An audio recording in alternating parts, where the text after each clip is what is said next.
Good evening. First, I want to start out by thanking Link for the host. He did that while I was still in setup mode, so you didn't get to see all the lights flashing and everything. But thank you. This week, I am planning to do some Muggle edutainment, but something else popped up over the weekend that I want to just kind of squeeze in while I'm kind of focusing on math stuff. I found Math Blaster for the Sega Genesis, and I was gifted a Sega Nomad. So, as you can see, it's already loaded in there, and I've got everything hooked up. So, I am going to be playing Math Blaster tonight on the Sega Nomad. So, let's fire this thing up. There's a big controller right now.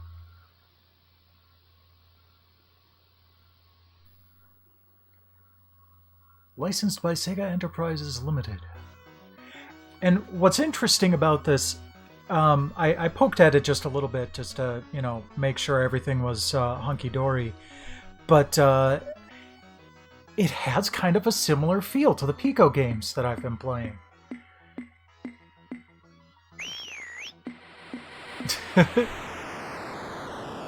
Like, just graphically and how things are put together. Spot, prepare for hyperspeed. I wonder what could be wrong. Well, did you check the fuel gauge? It must be the polytronic combustion regulator. Spot, prepare to beam out for repairs. Who, me? Nah, I'm not going out there. I'll be below deck if you need me. Yeah, wait. You make me do all the work around here. Uh-oh. That guy looks shady.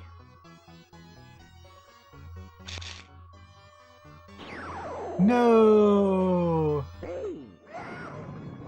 He stole my faithful robot companion!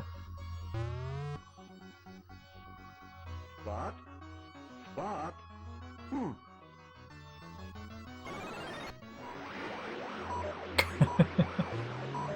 Galactic Commander here. I can't seem to find Spot, and there's trash everywhere. Oh, this sounds like the work of that yellow three-eyed trash alien. I'm sending you on a mission, Blasternaut. Good luck. This is a lot of, a fully voice-acted cutscene here. On the Sega Genesis. That's pretty impressive. And, just so you can see, it is actually showing on the screen at the same time. You can't see it very well on the camera, but yeah, it is. So that's kind of cool. Before I move on, though, let's bring out today's drinky treat. This is Jarritos Guava flavor, which is actually pretty tasty. I've had this before. What could be wrong? Well, did you check the fuel gauge? It must be the polytronic combustion regulator. Spot, prepare to beam out for repairs. Who, me? Nah, Yum. I'm not going out there. Okay. So, the way the math difficulty is set up is it's in sets of 3 for the different math operations. So, 1, 2, and 3. There we go. 1, 2, and 3 are easy, medium, and hard addition. 4, 5, and 6 are easy, medium, and hard subtraction. 7, 8, and 9 are easy, medium, and hard multiplication. 10, 11, and 12 are easy, medium, and hard division. I'm going to go hard multiplication. Game difficulty normal. I'm guessing that's just like miscellaneous difficulty. And we'll go with the normal controls and start the game. Trash Zapper, Stage 1. Okay, 2 times 4 is... there's 8. Haha, gotcha.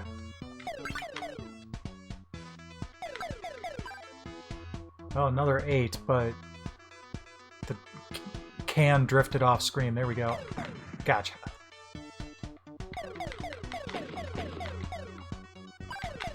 Whoa, haha. Good thing I missed that. You can get extra points for taking stuff out in between... Ow! In between rounds here, but as you can see, it's a little tricky. Hey!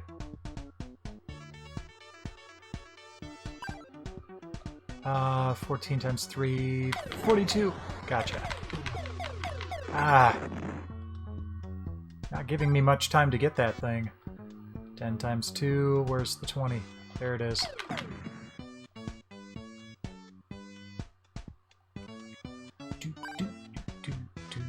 Ooh, 12 times 1, this is definitely the hard math. Haha, gotcha that time. Whoops. There we go.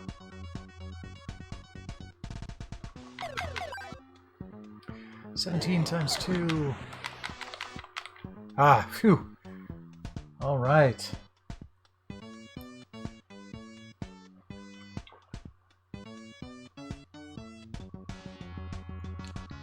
Oh, bonus stage. Crap.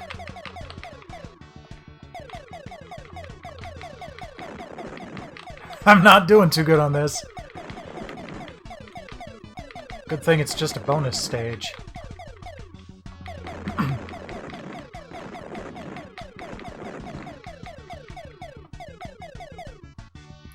Oh, I can just hold the button down. Oh, that's nice. So yeah, this is part of the Sega Club line of games that were pretty much all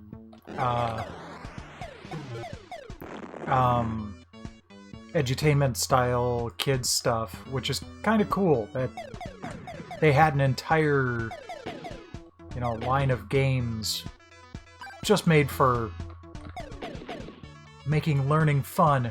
Oh, 5 times x equals 10. Got it.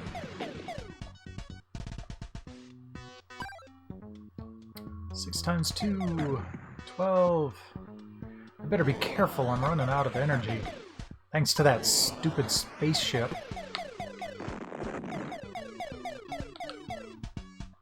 Ah.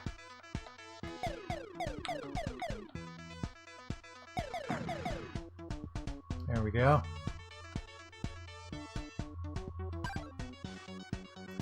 17 times 5. 85. Dang.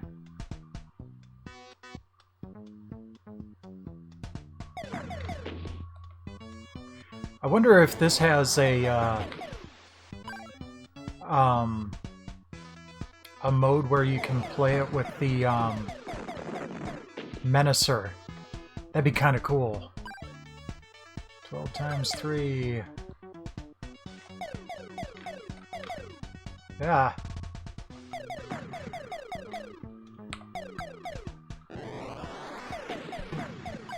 No.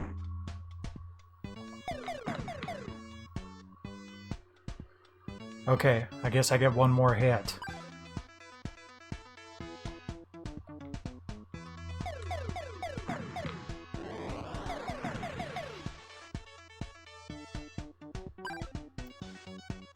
Come on. Yay! Phew. Please refill my energy.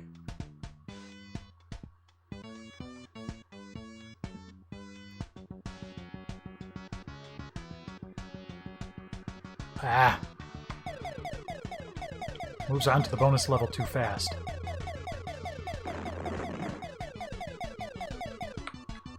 Okay, I don't know where the hitbox is on these things.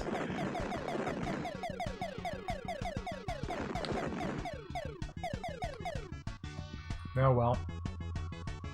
Give me some energy to work with? Come on. Oh, jeez.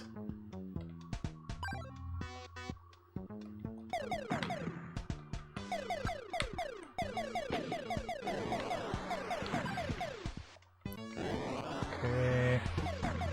No! Oh, okay. I've got 1 life left. Got it.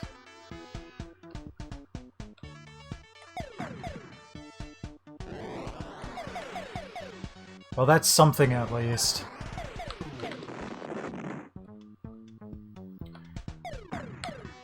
Well, I got the bad guy, but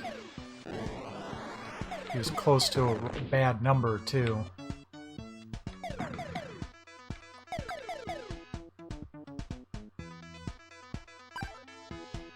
Okay, I saw a 6. There it is. Oh, 2 at once? Come on, you guys. Saw the 8. Come on back. There we go.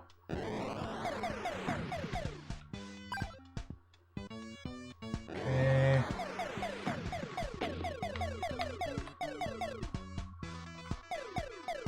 Get back here, you boot.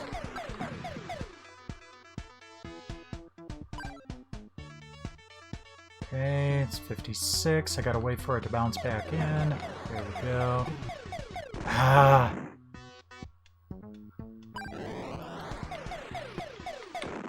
Fussy aiming on this game. I think if I end up losing, I'm gonna go down to an easier overall difficulty. I can handle the math.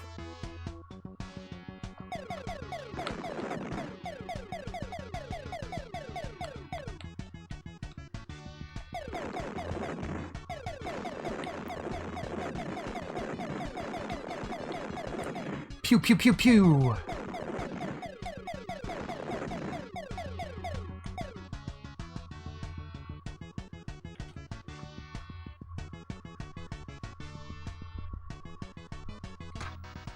Yay, move on to the next bit.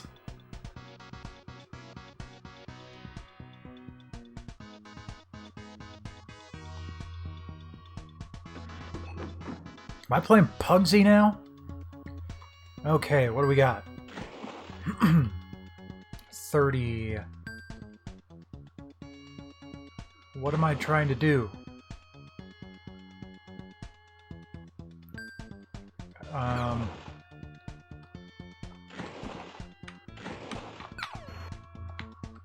Okay. Ow.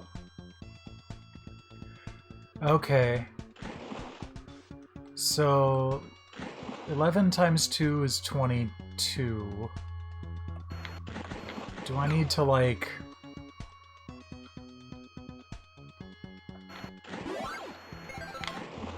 Okay, so 18 minus 6 is 12. Can we get a plus 10?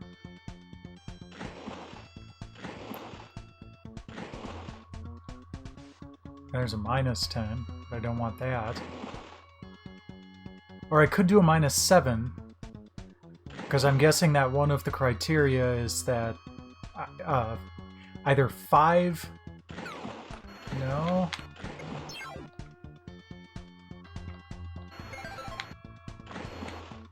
Wait, what? I don't get it. Why was I able to go through?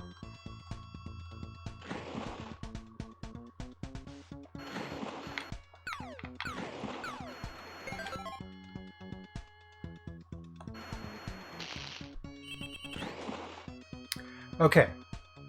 I'm gonna pause.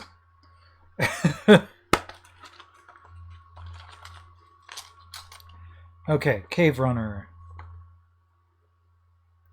Ah, must carry a code number that falls between the numbers on either side of the cave gaps. Okay.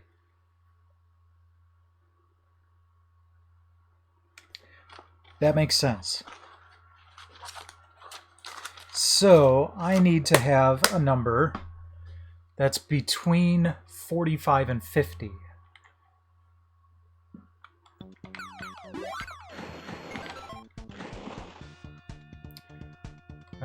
That'll do it.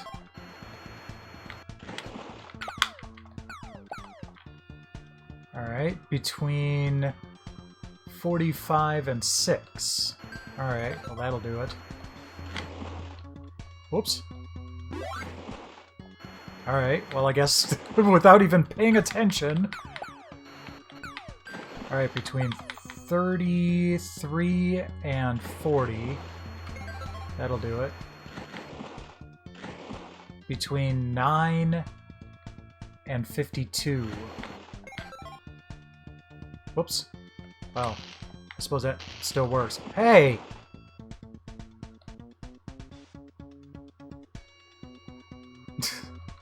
Jeez.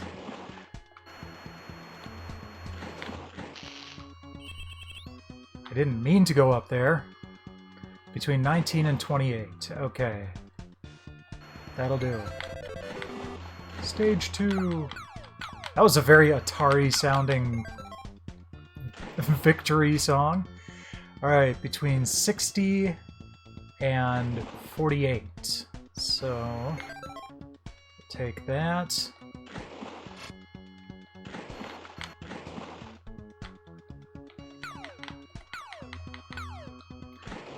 15, that'll get us close. That'll get us closer. And let's go. Between 20 and 28.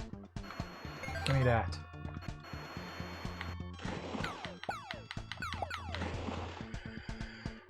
Between 22 and 39. Nope, that still works. Between 27 and 60, we're good. Between 18 and 33, now we're not good. Will this work? Nope, has to be less than, not less than or equal to. Between 1 and 11. Oh, that would have done it. That doesn't do it. No!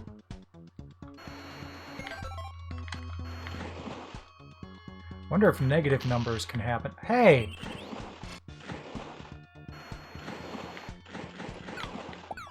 Ooh, I have two options here. Between 70 and 4 or 4 and 18. Cool.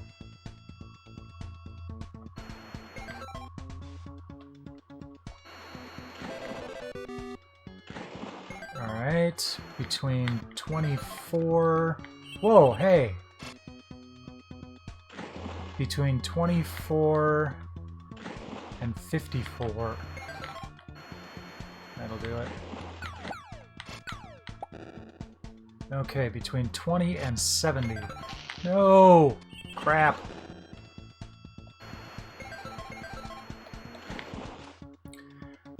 Between 18 and 88. Between 8 and 14. I gotta watch out for those fireballs dropping now. There we go. That'll do.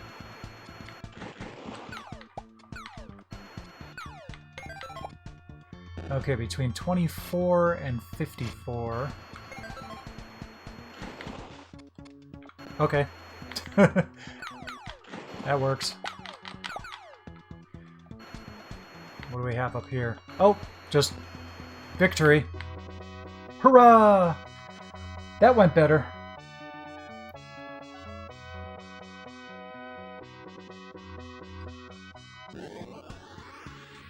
All right. Stage 1.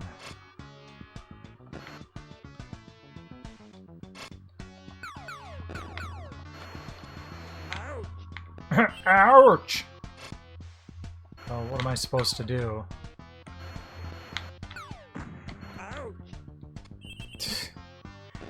Do I need to hit something when it's right underneath that? Oh, come on.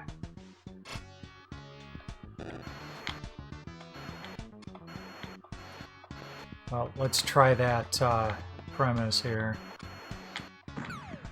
Nope.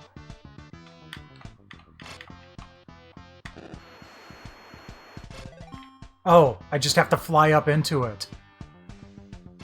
And dodge all the crap. That's easy enough. Ouch! Well, theoretically easy.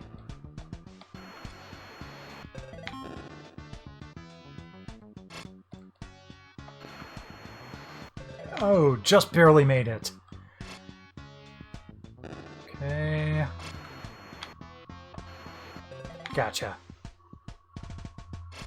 10 times 3.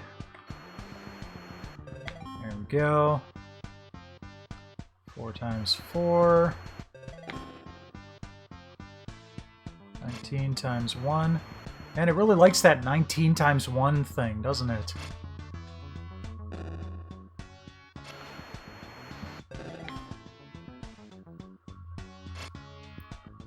Okay. Get past. There we go. Stage over! Bonus points.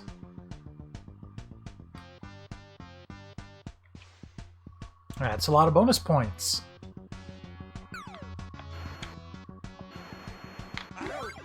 Ouch!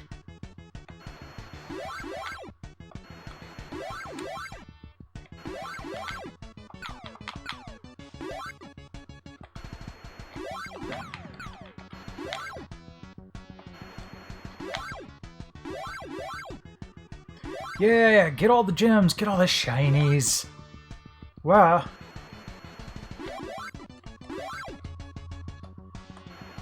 So I kind of like the D-pad on this thing for this game. I can see how it might be annoying for things that require a little bit precision. That was nice. Got knocked into the gem. Because it's kind of a big, round circle. Whoa. An eclipse. It's not bad, though. It doesn't feel bad at all. Stage 2. Oh, geez. I can't dock. Okay. Oh, this is going to be tricky. 16 times 5. I kind of get the feeling that they're, Hey! You changed the numbers on me, you dick. Kind of get the feeling that they're going to be, using cheap damage here.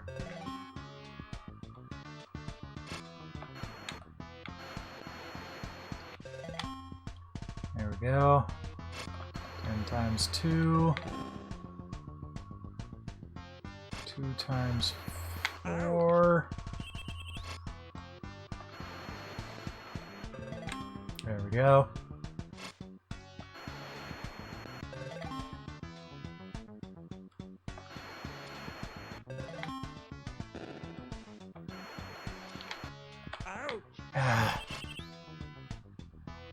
So I see the eclipse down in the, or up in the upper left there. I wonder if that's my timer to respond.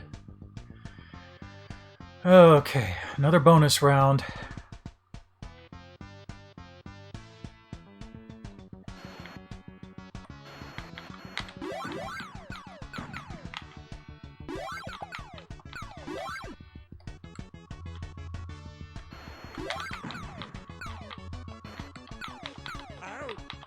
Ouch!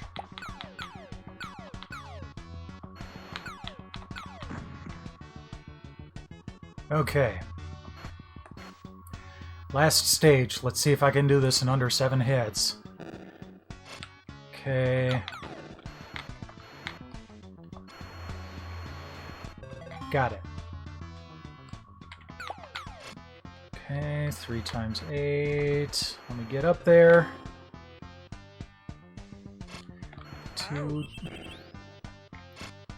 2 times 3. Got it. 2 times 3 again.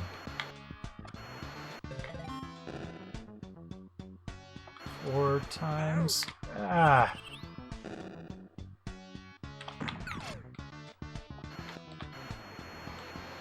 There we go. Just gotta get up there quickly. And... come on. Whew.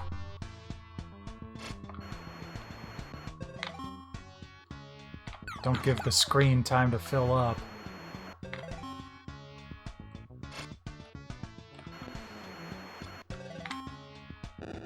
Come on, stage over.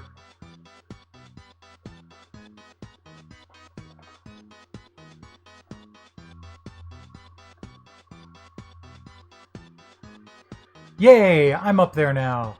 And Spot is rescued. Boom, boom, boom, boom, boom. Yeah, just stand right there. Math Blaster, Episode 1, mission accomplished. Okay, that didn't take long. Hey there, DOS Nerd. Yep, I found it while poking around at game stores the other day. And, because you didn't catch the opening, I've been playing on a Sega Nomad.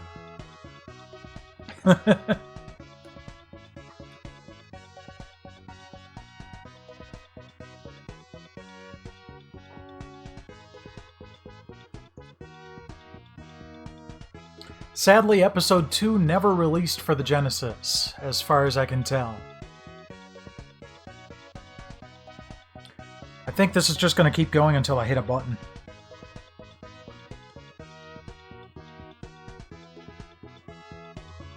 Did I hit the contrast button? Ah, that's why. Okay, let's see if this shows up now. No, it's still not going to show up on the camera. Oh well.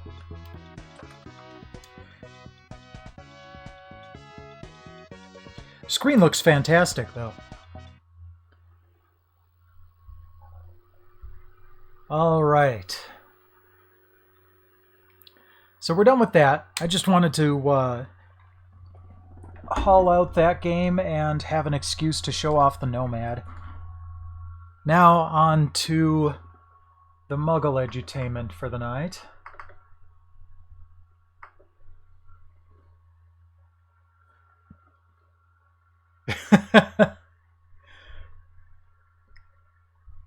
I like having interesting things on hand.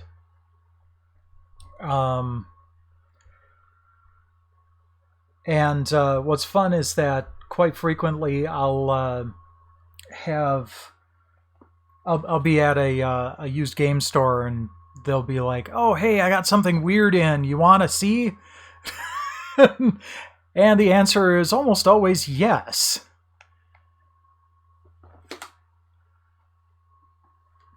That's how I got the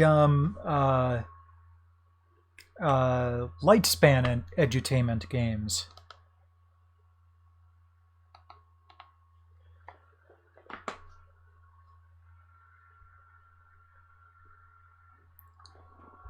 Okay, let's change the aspect. There we go.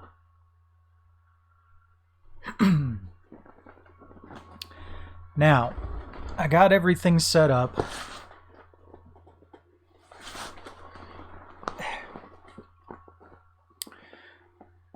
And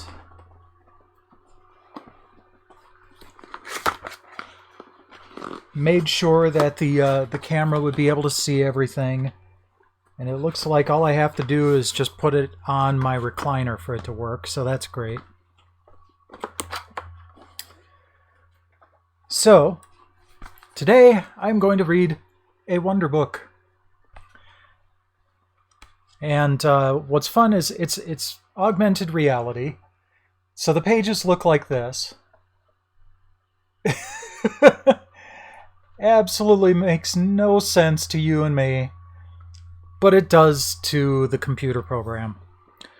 So I'm going to just put that down in front of me. And... whoops. I grabbed the wrong controller. One moment, I'll be right back.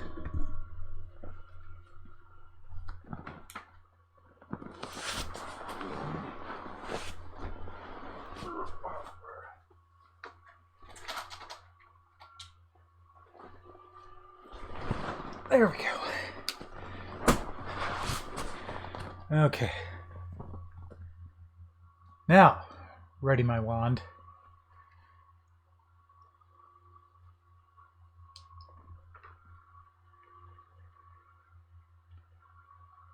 Turn off this one just to be on the safe side. Come on. There we go. Okay. Get the book in front of me.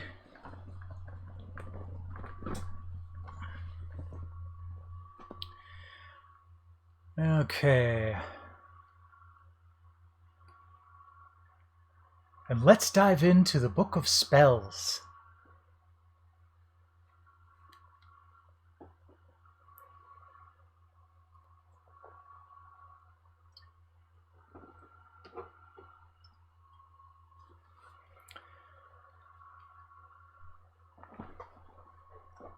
So I've actually played the first 3 chapters of this. And I'm going to go ahead and continue from where I left off. Now sit on the floor. Hey, you can see the mess. PlayStation icon, so you can see your face on your TV.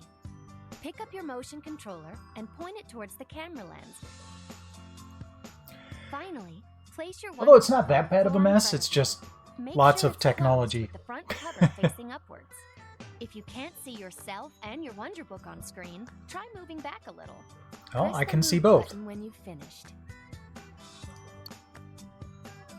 You're all set up and ready to go. So leave everything as it is and press the move button to start your Wonderbook experience. So the funny thing is when I was doing this calibration earlier for the Book of Potions, because I wanted to get it installed and everything, I had the Wonderbook facing around the other way, and it actually said, and turn the Wonderbook so it's facing you. And it's like, oh, okay, you really are on the ball there.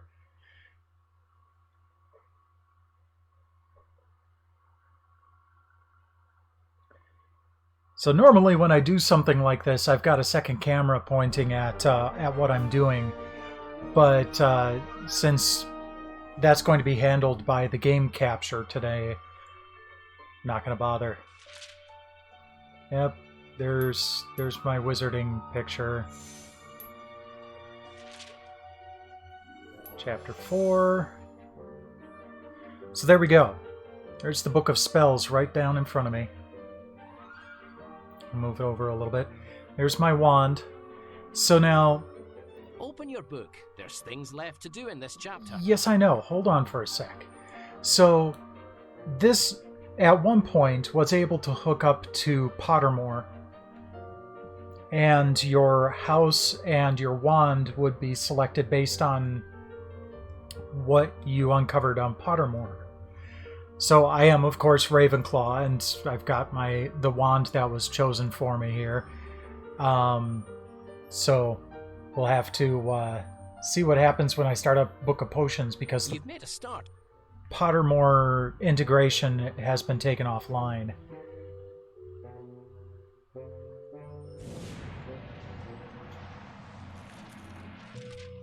In this chapter, we will learn spells which, used wisely, will give you an edge over other wizards. Keep your wand work sharp, and you'll soon pick up new skills, from stopping enemies in their tracks with a jinx to magically summoning objects. You'll have to be crafty as well as clever if you want to find the next conundrum and find out what makes good wizards into great ones.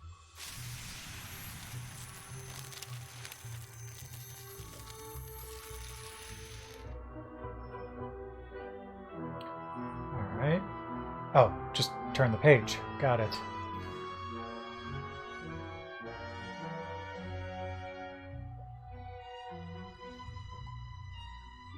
Right then, let's get cracking with the summoning charm. The summoning charm is one of the oldest and one of the most useful you will ever learn. The charm allows wizards to bring objects zooming towards them with the wave of a wand. Accio. Most magical objects are now sold carrying anti-theft devices that will prevent them being summoned by anything but their Wizard LoJack. There you go.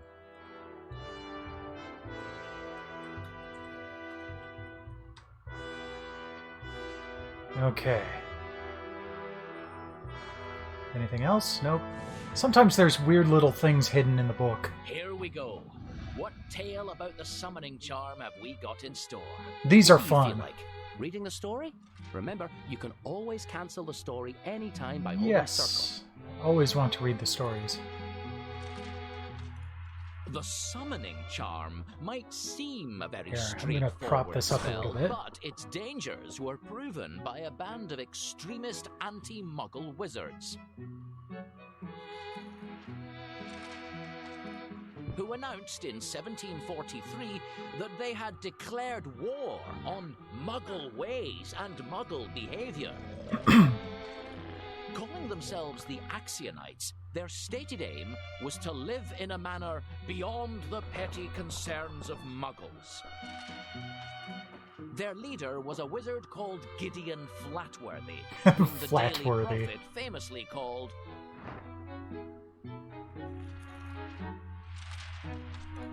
less a wizard, more a stupid, lazy, walrus-like object who lies all day on a rather smelly cushion and expects people to admire him for it. Gideon Flatworthy decreed that the Axionites, as their name suggested, ought never to fetch, lift, or carry. For wizards are not like lowly muggles, beasts of burden, but nobler, finer, and higher beings. So I'm wondering if this guy was a And Slytherin. that everything they required ought to be summoned by magic. Unfortunately, the Axionites ran into trouble almost immediately.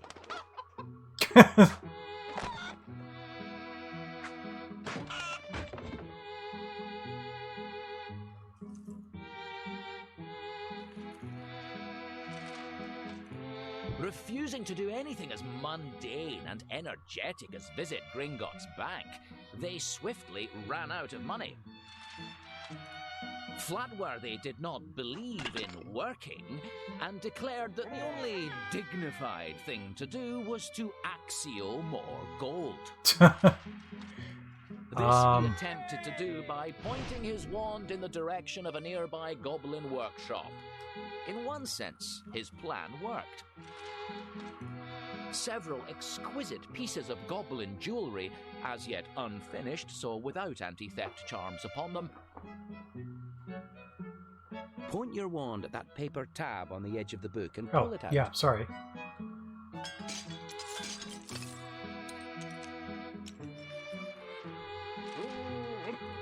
Came soaring in through the windows of the Axionites' headquarters.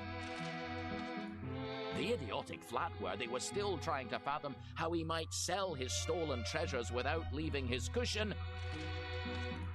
when a horde of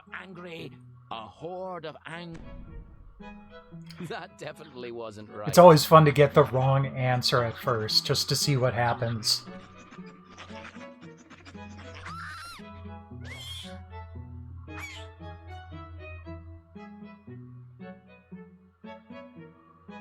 Indeed, a horde of angry goblin goldsmiths arrived at the doorstep, armed with swords and baying for the Axionites' blood.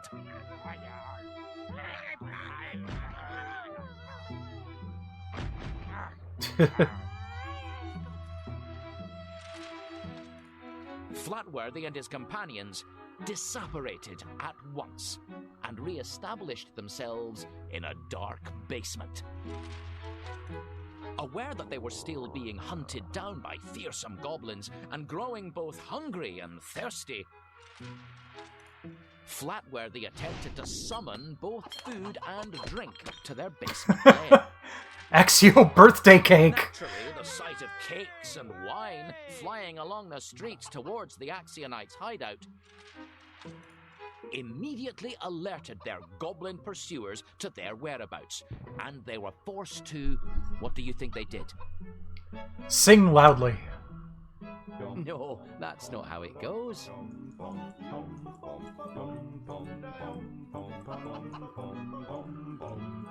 Yes, they disapparated again.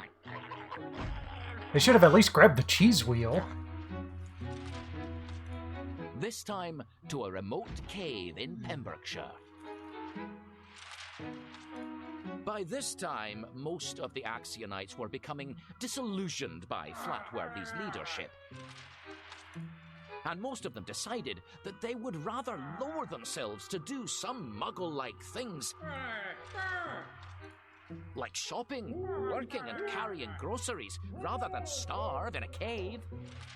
I mean, it's not like he's Finally, having Flatworthy bad found himself ideas, just... alone, light-headed with hunger, cold and miserable, but still refusing to admit that he was wrong. We need food? Let's get food! Experts still debate what precisely led to his final foolish act. Most agree that he had probably become delirious through lack of food. But what about all the rats? Although some Plenty of think food. that he was determined to die as he had lived. All we know is that on the 18th of September, 1743,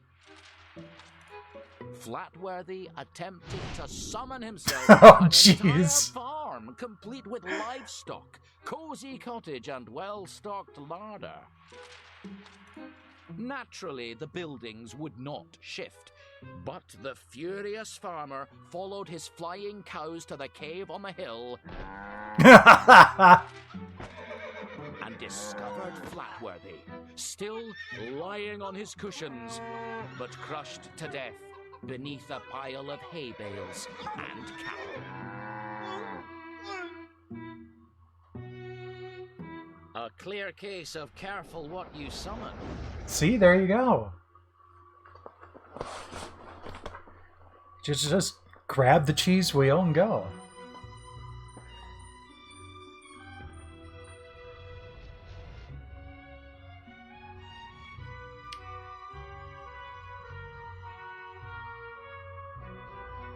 Come on.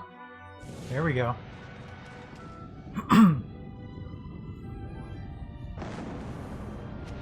Axio. Axio. To summon an object, picture the object clearly in your mind and say Axio. Now you try the incantation nice and clearly. 3, 2, 1, go. Axio. Good. Let's now take a look at the spell's gesture. It does. The camera has a microphone built in, so you actually do have to say the spell.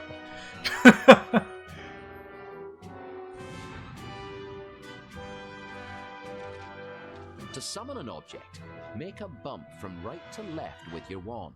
Remember, it's from right to left, like a bump backwards. Imagine summoning something from there to here. You try.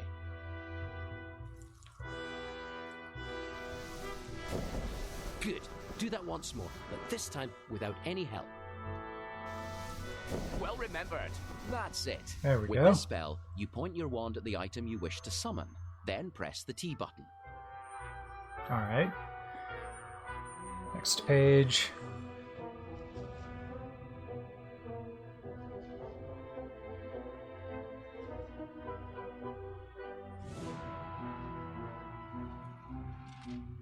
Once you've mastered this charm, you have the ability to summon any object of which you have need. Providing, of course, that you respect the International Statute of Wizarding Secrecy. Since no object should be summoned if it is likely to whiz under the nose of a Muggle. The summoning charm is ineffective on most living creatures, and those that can be summoned are rarely worth summoning, such as flobberworms. Uh-oh. Ugh. Okay. Nope, I wouldn't want to summon that. More like Axie don't. Okay.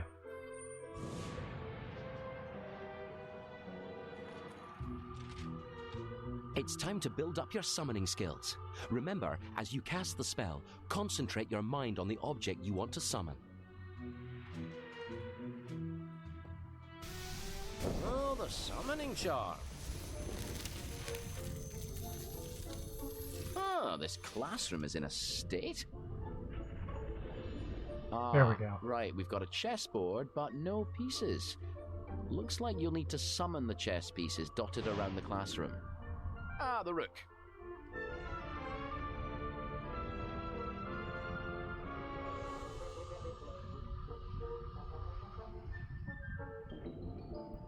Put that down. That's Well not done. where the rook One down, goes. 2 pieces still to find. Oh, the king.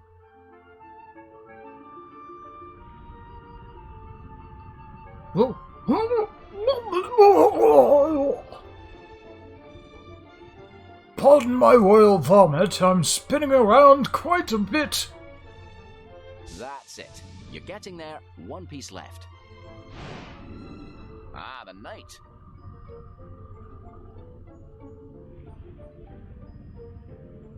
Pardon, sir, I believe I've lost my lunch. That's okay, so did I.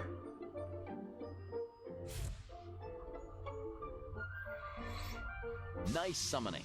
Well done. Thank you.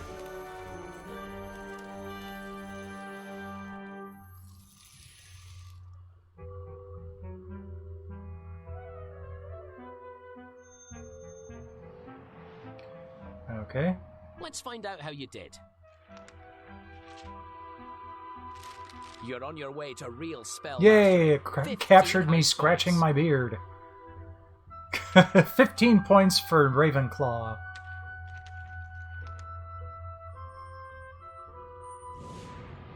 Alright. Let's find out how Nope. you did. It's- You're on your way to real spell mastery. 15 Oops. house points. I'm supposed to turn the page.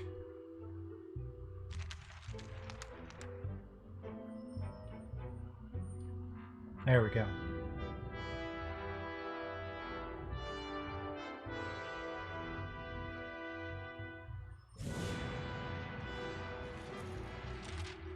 With the severing charm, cutting or tearing objects is a simple matter of wand control. The spell can be quite precise in skilled hands, and the severing charm is widely used in a variety of wizarding trades. Like decapitation? Useful as it is, this charm should be practiced with Yeah. caution, as a careless swipe of the wand can easily cause injury. Ah! Wise words as ever. Yay, another story. Here we go. Ready to read a story about this spell?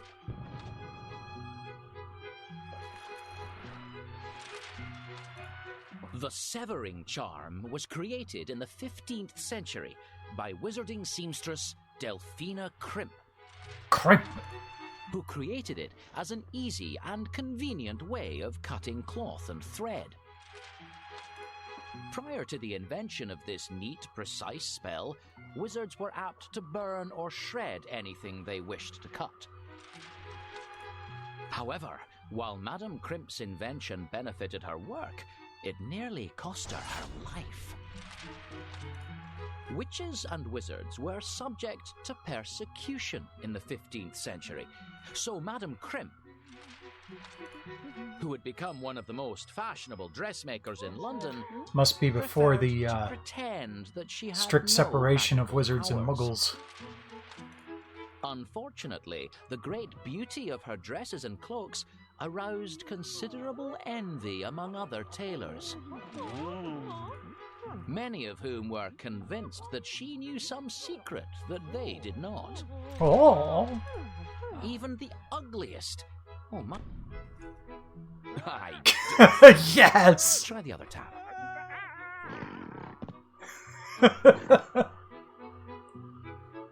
And the gorilla drags one of the guys off. You need to choose the correct word to hear the rest of the story. Yes, the ugliest women seemed to look beautiful in her clothes, and Delphina grew richer and more successful every day. A rival Muggle tailor by the name of Snickerton disguised himself and applied for a post in Madame Crimp's shop.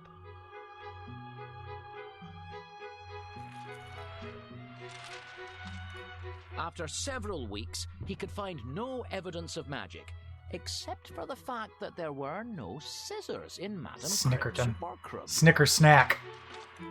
At last, by wrapping himself up in a bolt of velvet and keeping watch by night, he observed Madame Crimp cutting out an intricate pattern with the use of her... Of course. That's not how it goes. Man, she's pretty good with that sword, though. That's it. She was using her wand.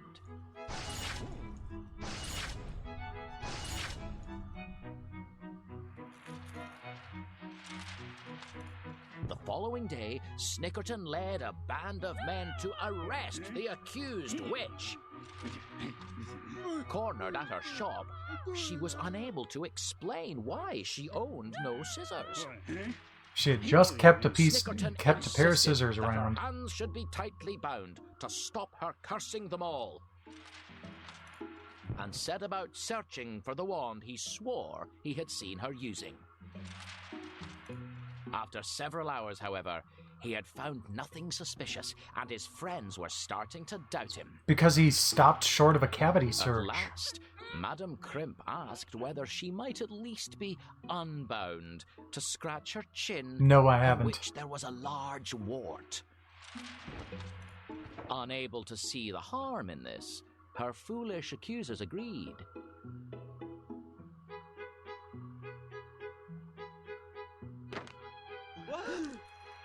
Ew. The moment Madame Crimp touched the wart, it sprang out of her face, revealing itself as her concealed wand. That's one way of doing She it, I guess. promptly disapparated along with... Yes! What would she take with her, do you think? No, that's not how the story goes. Would have been effective, though. Yes, she took a large bag of gold and was never seen in London again.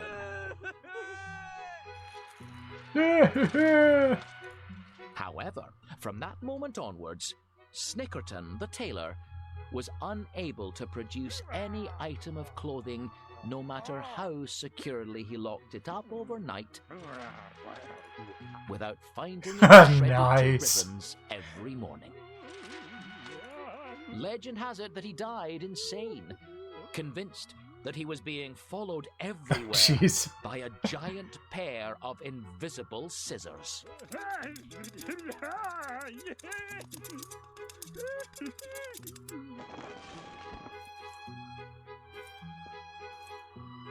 Oops. The Forgot to lesson update here that. being, never come between a skilled witch and her livelihood. Well, that's a good suggestion for pretty much anybody.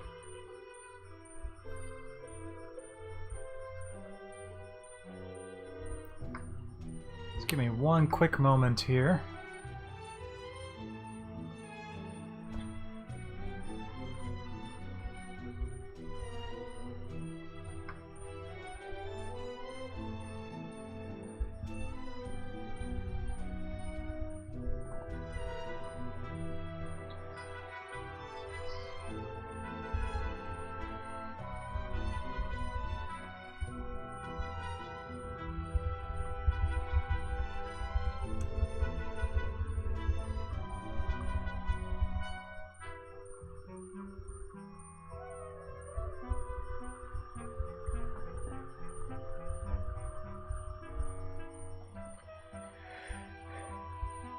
Forgot to update the latest video thing, so I'm just going to take care of that really quick.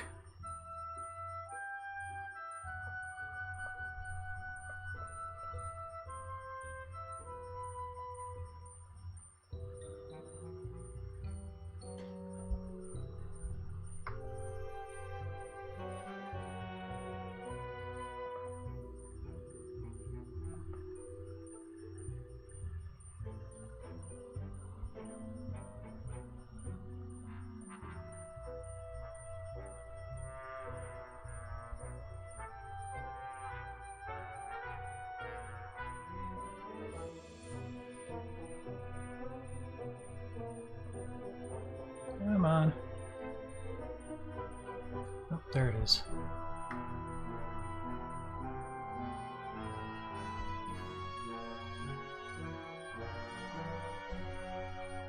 Copy address.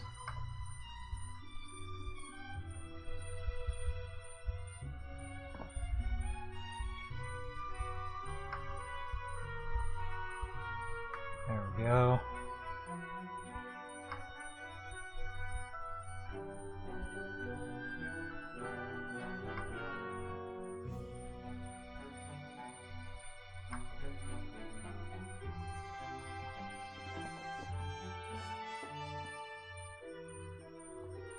Okay. Now that that's done, let's move on. Next page. Last page in this chapter. Ooh. What's down there?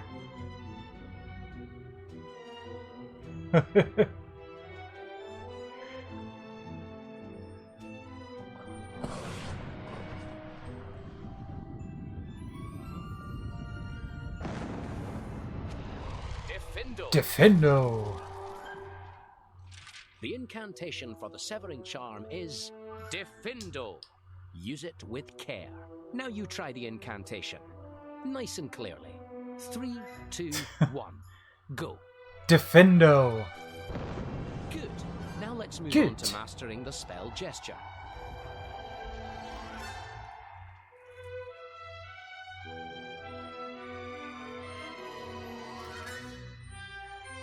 Okay. Hello there. A gnome. Right. Let's find out what our mystery scribbler's given you. Flick your wand at the gnome.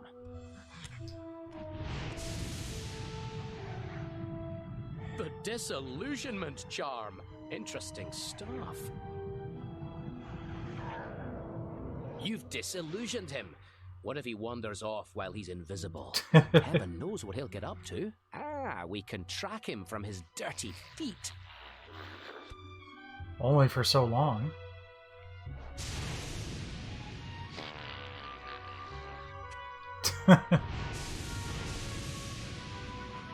That spell isn't helping us.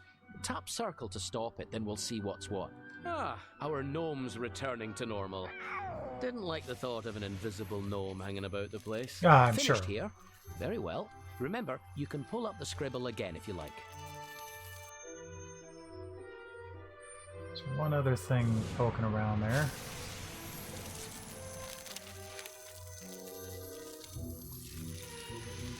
Oh, an Abyssinian shrivel fig.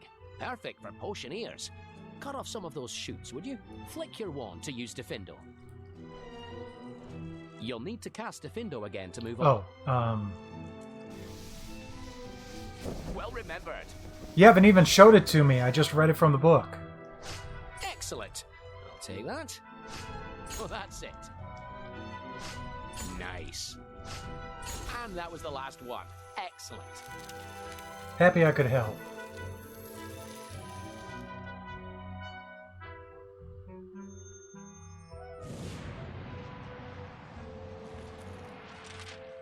The severing charm requires a jagged cutting motion with the wand. Go up, then slash down and right, then up again.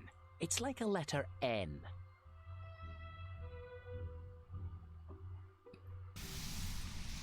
Try again, you'll get it. I did. Nice. Screw you. Let's see that gesture again, but drawn from memory this time. Uh-huh. That's There we go. it. With this spell, you can flick your wand Swish to cut and things. flick.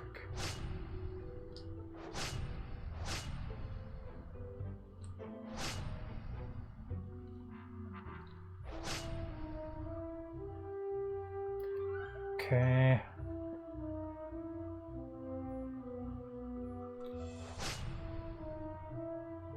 You'll need to tap circle to stop. Oh, gotcha.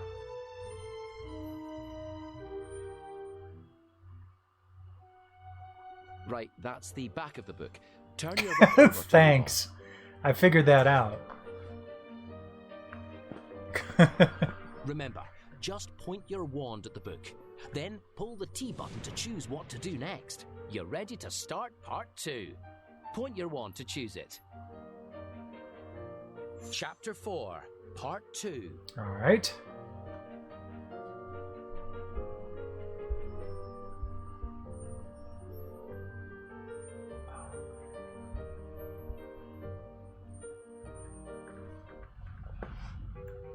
The impediment jinx. This jinx is bound to come in handy. You I'm can pull sure. up the glowing words to read about the spell, or you can just turn the page. We always got to read everything. Swift use of this jinx can freeze an attacker for a few moments or stop a magical beast in its tracks. The jinx is a vital part of any duelist's arsenal. Being frozen with the jinx does no permanent harm, though if you're caught in an awkward position, it can become quite uncomfortable. Thought I'd try Defendo. That'll come in handy. I think you're ready to learn how to cast the impediment jinx. Turn the page. What, I didn't get any sort of little story Time to cast thing? the impediment jinx. Incantation first. Looks like the incantation is a bit tied up. You don't need the severing charm, just use your wand to get this enchanted illustration moving. But what if I want to use the Severing Charm? Oh, severing charm, eh?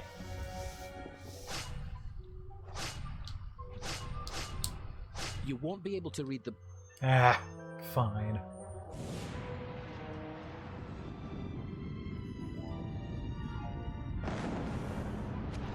Impedimenta. Impedimenta. It's hard to read with that The font. incantation to freeze your enemies is Impedimenta. Got that? Now you speak the incantation for this spell. 3, 2, 1. Impedimenta. Excellent pronunciation.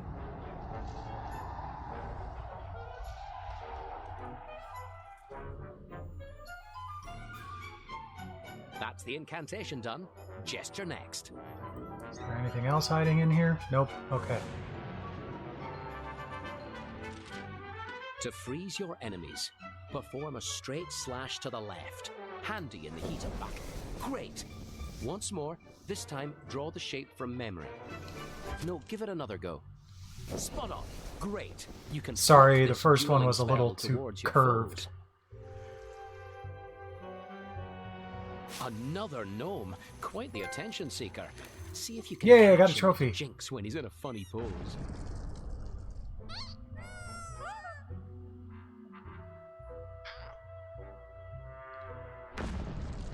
Oh, close. Try again.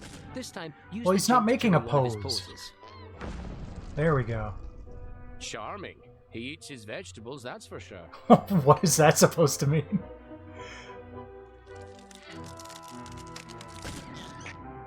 Yeah, he farted on me. Oh, yeah. You froze him, but try to get him when he's posing. No, I wasn't trying to freeze anything. I was trying to wave away the fart. Once again, catch him in a different... he'd make a rather fine garden feature like that. Of course, that's what gnomes are for. Well done. I think you wore him out. He's off for a... Stop right there, criminal Well, scum! make quick work of the impediment, Jinx. Turn the page and let's move on to the next spell. The Hardening Charm. Advanced Ooh. stuff, this. Ready? Pull up the text to read about the spell. Or turn the page to learn how to cast it. The Hardening Charm will turn an object Part of into the solid stone. point of This this can be is surprisingly the experience handy of for reading sport. all of this and listening Of course, to the most story. students only ever So seem to use this I never spell to skip sabotage this their fellow stuff. students' school bags. Or to turn a pumpkin pasty to Ah. stone just before someone bites into it. It is unwise to try this unworthy trick on any of your teachers.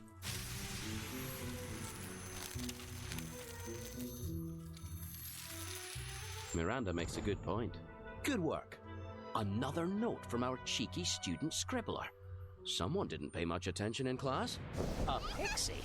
It'll get up to all kinds Uh-oh. of trouble if it's left to itself. Pesky Let's have a look at pixie. this spell. Well, whatever that spell Tickling was. charm of the pixie. Oh, That's it's a right. tickling charm now.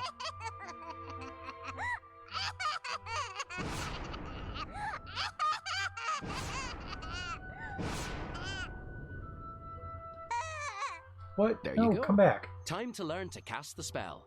Turn the page. Okay.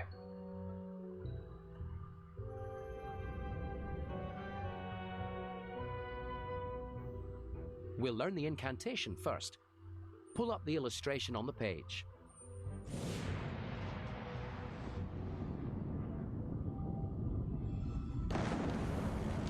Duro. Duro. Cast the hardening charm with the incantation Duro. Now you try the incantation. Nice and clearly. 3, 2, 1. Go. Duro. Time for the gesture.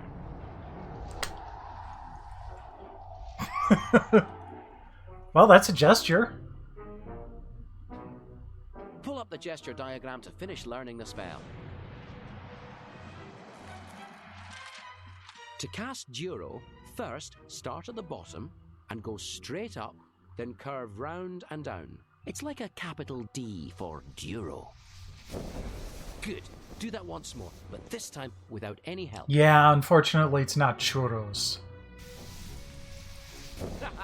Good. Once you've cast the charm, you then flick your wand towards anything you want to harden. Aha! Try your new hardening charm on those paper planes. Get as many as you can. Excellent. Oh, lovely. Another one down. Superb. Nicely done. Excellent. Splendid shot. Oh, lovely. Another one down. Splendid shot. Excellent. There we go. Nicely done. Superb. Splendid shot. Oh, bad luck. Excellent. Nicely done. Excellent. Yep. Superb. Nicely done. Superb. Splendid shot. Another one down. Down she goes. Time's up. You seem to have mastered the basics. Thank you. Turn the page to put your new hardening skills to the test. Okay. Oh, wait. There's one more thing here. Aha! Try your new Oh, hardening charm on it's those this paper again. planes. Never Get mind. as many as you can. You'll need to cast Duro to move on here. The gesture is like a capital D. No, I just want to get it. Okay, there we go.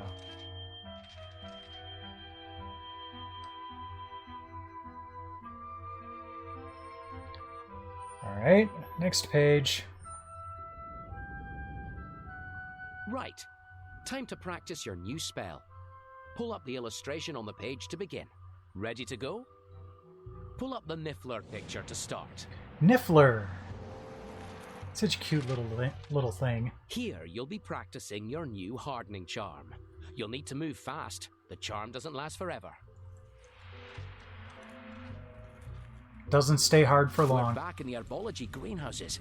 Oh dear, that means there's Nifflers about. You should cast the hardening charm. Its gesture is like a capital D. Yep, There's I got one it. now. Now watch him carefully. The minute he starts to dig, harden the spot with your new spell. He's digging. Yeah, I'm Cast trying to a hardening cast. charm on that spot. Look at that. Not a care in his tiny brain. He just wants to make a mess. Not a care in his tiny brain. 2 Nifflers. Watch them carefully now. That's it. That's it. Gotcha. No digging in my garden! Get away, you crappy little nifflers. I knew they'd be back. Wand at the ready. Wand's ready. Excellent. There we go. Oh, That's it. That's it. That stopped him. there we go.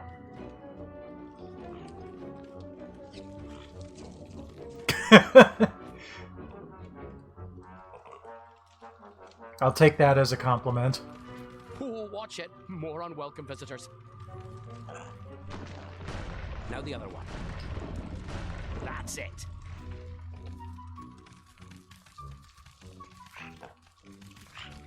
Haha.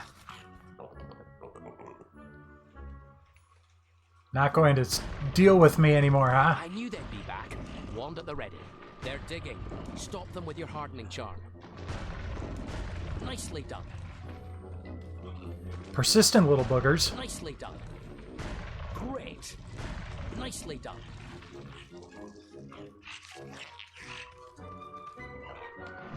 Now the other one. Get out of here. You're lucky I didn't use the severing charm. More nifflers. More nifflers. Great. Great.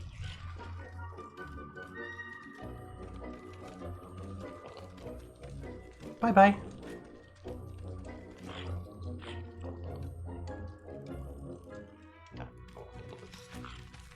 I knew they'd be back. Wand at the ready. One's ready. He's digging. Cast your hardening charm on that spot. That's it. Good work. That stopped him. Now the other one. Nicely done. Oh. Almost didn't get him in time.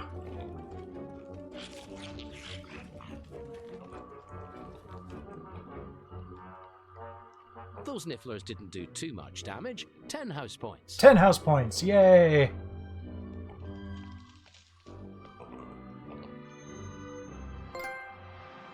On solid ground. Let's see here.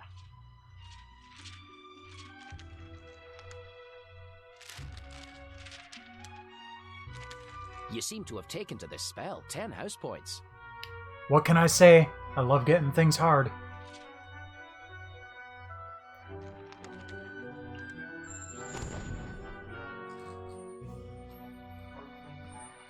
You've mastered the hardening charm. Turn the page to face this chapter's test, or go. Looks like this test takes place in a forest. Doesn't seem so scary. You'll be able to handle this. There won't be anything here that you can't handle. Pull up that glowing picture to begin. I'm sure you'll be fine. Nothing in the wizarding world ever causes any trouble. Impressive. You've made your way through Chapter 4. Have you worked out which wizarding quality this chapter is hinting at? In this test, you'll be using each of your new spells to find and protect a priceless and dangerous magical item. Succeed, and you'll receive another I conundrum need to puzzle out. stretch out my Stay legs sharp. here.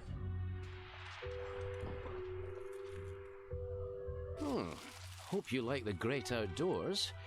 I've always preferred the great indoors myself. Right, here we go. Branches blocking your path, eh? This'll be no match for your wand work. Cut this stuff out of your way. Yeah, I'm trying. Great. That's one gone. Excellent. Keep going. Yes. Bravo. Keep it up. Oh, we can see again. There we Good go. work. Well, now the book's covered in leaves. Let's see what's under there. Roll up your robe sleeves and get stuck in.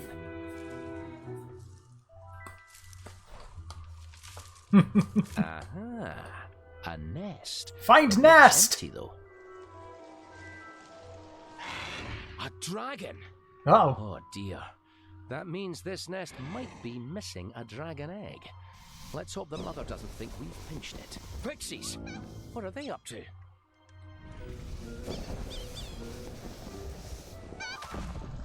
They're pulling the nest apart. You bastards! Little hooligans. At least they've left a few pieces of the nest behind. That's something. Our egg.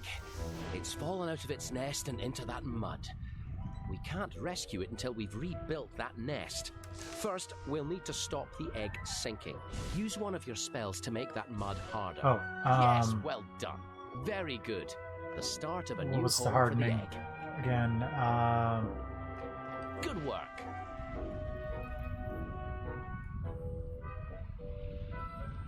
that's Slowly right. but surely, we could use Duro on the mud.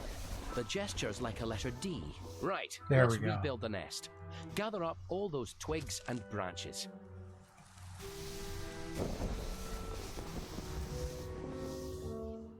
Yes, There we well go. done. Lovely. Keep going. Then we'll need more branches.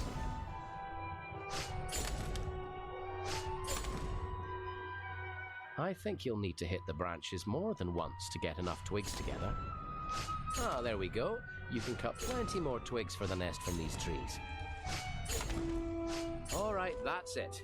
I don't think we need to cut any more. Better harden that mud again. Yep, I just noticed that. Good. That'll stop the egg sinking for now. Be ready to use the hardening charm again. That's right. Slowly but surely. Yes, well done.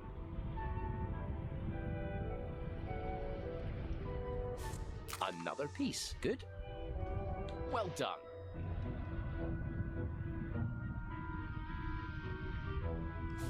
Bravo! The nest is built.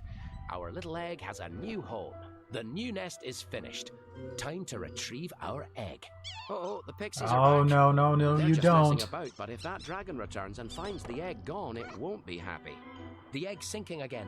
Use Duro, quick.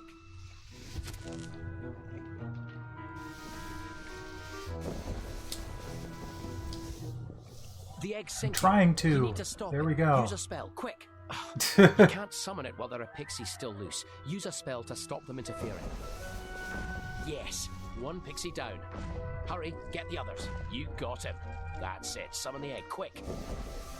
Marvelous. There we go. I'm a wizard! A job well done. Look at that. Home at last. And You're here's welcome. Mom. A Welsh green, if I'm not very much mistaken. Well, as you'll know from Care of Magical Creatures class, dragon eggs need extreme heat to hatch. I just wish it wasn't in my lap right now.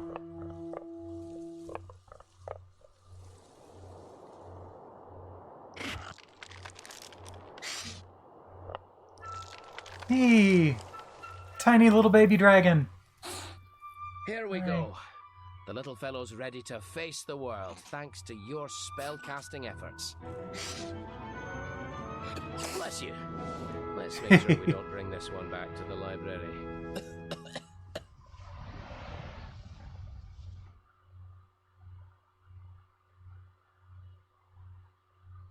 You've done a great thing. You Yay! saved a baby dragon. Well done. You passed the chapter test. Let's take a look at this chapter's conundrum. Another piece of Miranda's puzzle. There was a young wizard called Morgan, whose boss said, "Go capture the Gorgon, the creature so vile that it might take a while. Use your brain, it's a most useful organ." The Gorgon was fearsome and clever, two things that poor Morgan was never. By staring alone, she could turn men to stone, so they'd have to be statues forever.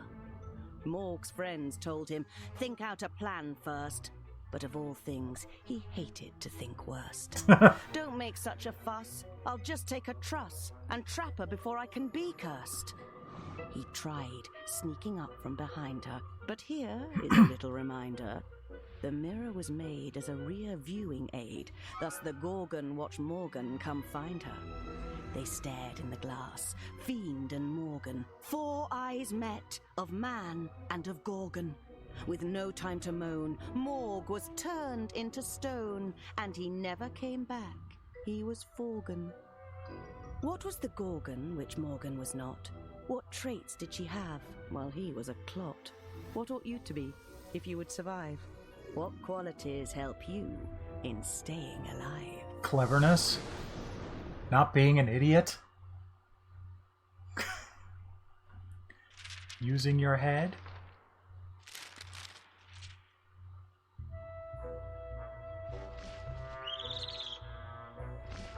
Hello, Owl. Here's your certificate recording your progress. Pull it up from the book to have a look. You've really mastered those spells. 15 house points. Yay! I wonder if Ravenclaw will win the House Cup this year.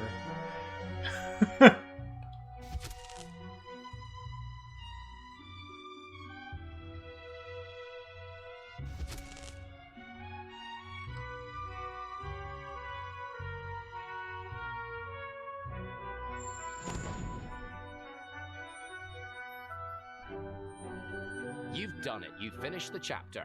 Close the book and choose an... All right. Are you ready to learn your final spells?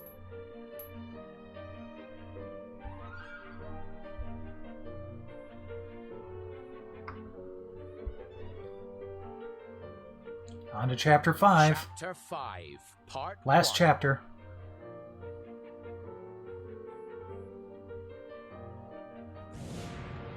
Oops.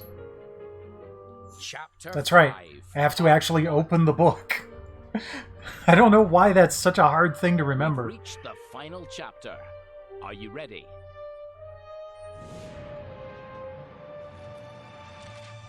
This final chapter covers powerful dueling spells. There are those who believe that magical dueling should not be taught to young witches and wizards. However, it is an unfortunate fact that the wizarding world is a dangerous place. Yeah, no kidding. The spells in this chapter will allow you to counter some of the dangers you might face, allowing you to destroy obstacles and disarm hostile wizards.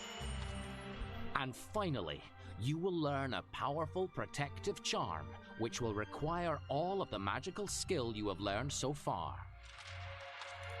You're close now to proving yourself an accomplished witch or wizard in your own right. Steady nerves will see you through.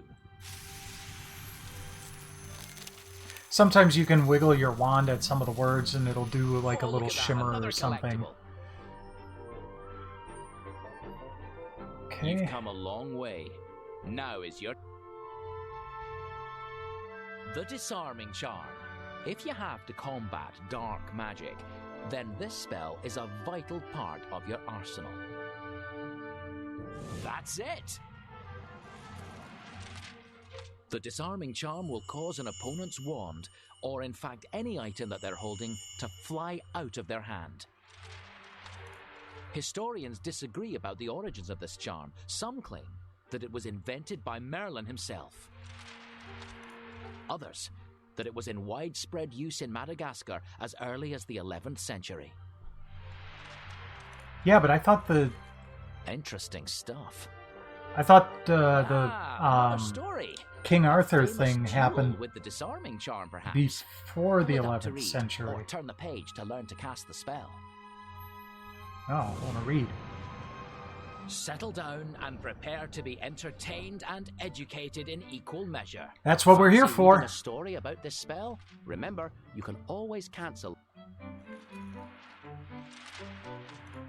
In the opinion of the author of this book, the most likely originator of the Disarming Charm was a young witch called Elizabeth Smudgeling, Smudgeling. who entered a dueling contest on Dartmoor in 1379. Contestants had come from all over Europe to compete in the contest, which was held at night, far away from curious Muggles. According to contemporary accounts, the dueling was of a standard that few had ever seen before. And finally, only 4 competitors remained: 3 wizards and the English witch, Elizabeth Smudgeling. The judges of the competition, warlocks and sorcerers of several nations, made speeches to the final 4 contestants before the last 3 duels were to start. Think big, they cried. Think bigger than you have ever thought before. Let us see this night magic on such a scale that future generations will envy us for having witnessed such greatness. The first semi-finalists then moved out in front of the crowd. Mindful of the advice to think big, the first wizard transformed himself on the spot into a bull. Whoa, that is definitely big.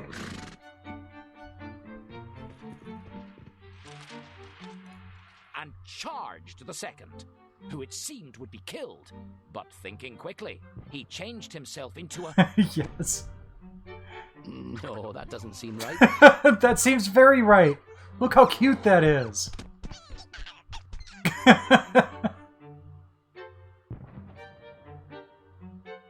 Yes, thinking quickly, he changed himself into a viper.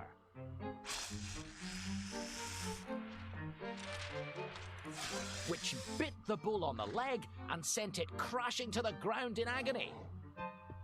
Right on top of the snake.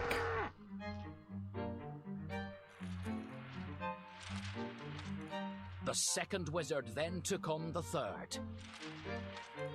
He caused a great storm cloud to descend from the sky. And his opponent was drenched in icy rain and forced to dodge lightning bolts. Until he had the clever idea of summoning a powerful cyclone. Which blew away the storm, but took with it the judges, most Oops. of the crowd, and many trees. It took a few hours for everyone to reassemble. Everyone was now a little afraid of what the third wizard might Well, do for an encore. think big. And the judges earnestly tried to dissuade Elizabeth Smudgeling from fighting him, and told her it might be easier if they simply awarded him the cup without anybody else getting hurt. Oh, that's Elizabeth, no fun. however, refused. Yeah, good on you, Elizabeth.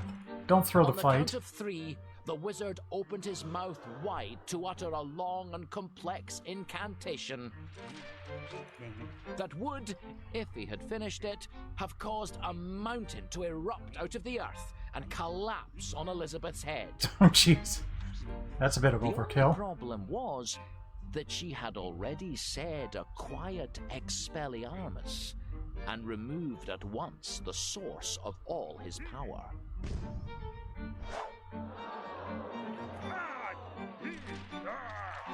Elizabeth was awarded the title of Supreme Jeweler. The That's disarming it. charm at once became one of the most important in any jeweler's armory.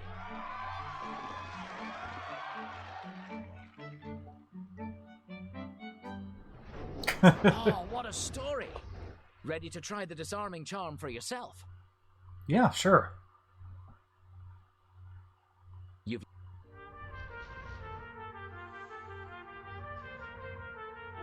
Where's the spell incantation? Pull up the glowing picture to start learning it.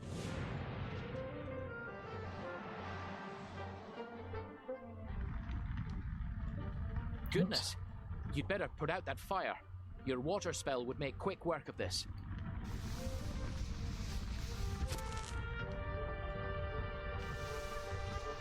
If you're a bit stuck, you can always press the triangle button for help. Ah, okay. Uh-huh.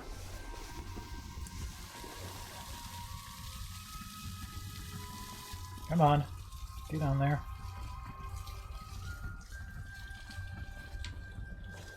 There we go.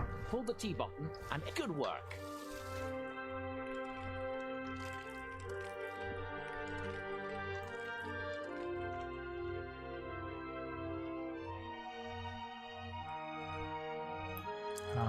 Now what?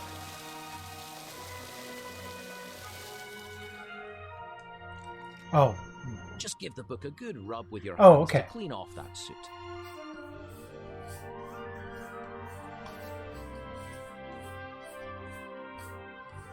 Is that good enough?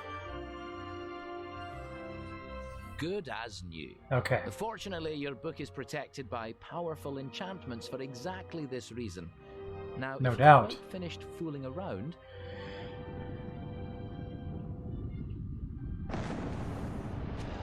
Expelliarmus. Expelliarmus.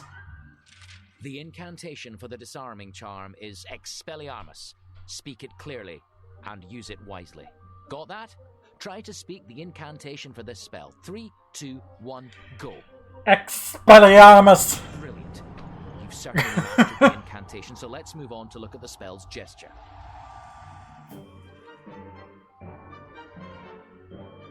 Time for the wand so gesture that you one's use left to to disarm right. an opponent. Pull it up from the page.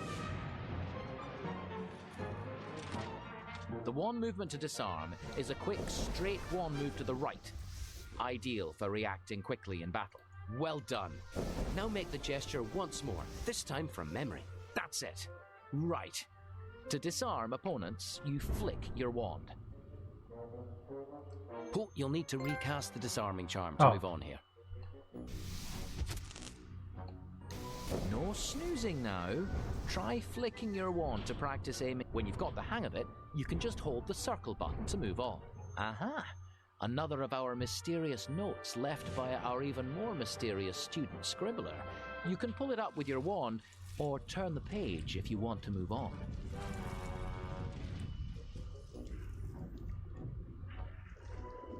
Interesting. We're back in the greenhouse, and here's a niffler. Oh no! Is that a galleon? Quick, use the disarming charm to make that niffler drop the galleon before it reaches its lair.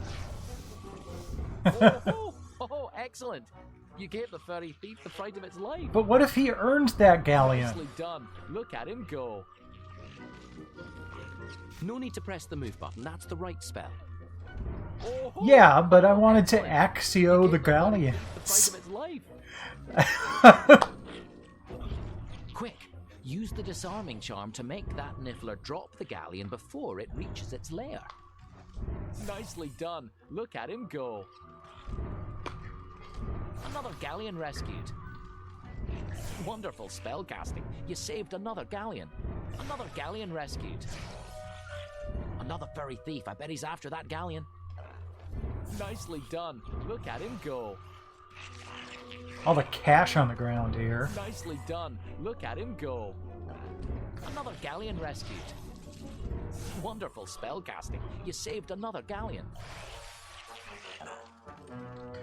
Oh, they're not picking up the ones that are, like, littering the ground. They're just coming out and picking up new ones. Brilliant disarming. Oh well. You'll need another trip to Gringotts now. Yeah, no kidding. You're getting the hang of disarming. Turn the page to face some real opponents. Doesn't work just on wizards. Now let's see if you can use the disarming charm in the heat of the moment. When you're ready, steel your nerves and pull up the glowing picture.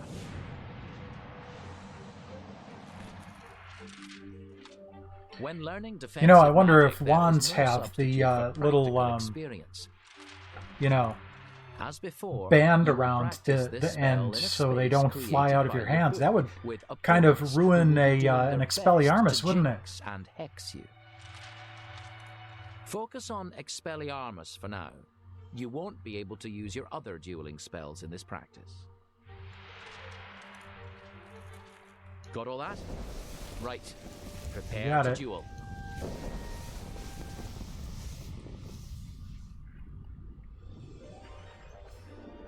Wand to the ready now. Prepare Wand is for ready. combat. Stay focused and you'll do me proud. I know it. Look out! Well done. Blast the way.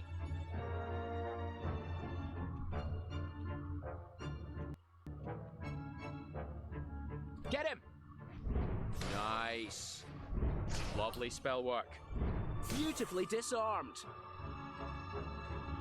This is way too much fun. Look out! I should play sorcery Lovely on spell stream work. at some point. Think that was the Again. last one.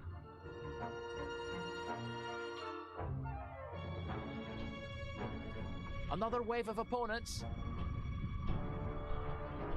There's one. Nice. Lovely spell work. Thank you. Look out! Blast the way. Look out! Nice. Look out! Brilliant disarming. Think that was the last one. Oh, good, thank you. More of them. Nope. Guess there's more. Look out! Blast the way. Brilliant disarming. Watch out! Well done. Lovely spell work. There's one. That's the way. Beautifully disarmed. Come on. Get him. There we go. Excellent. I was hoping I'd get to do something like that. You know, back and forth like that. Excellent work. You didn't let them touch you. That's it. Yeah. Master of the disarming charm. Whoops. Well done. You've become a formidable duelist. Take 15 house points. Don't mind if I do. Duelist. Ah, we've got another bit of information about this spell.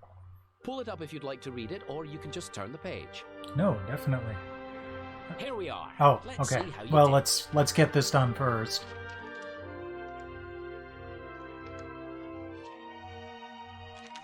You're a master of that spell. 15 house points. Yay.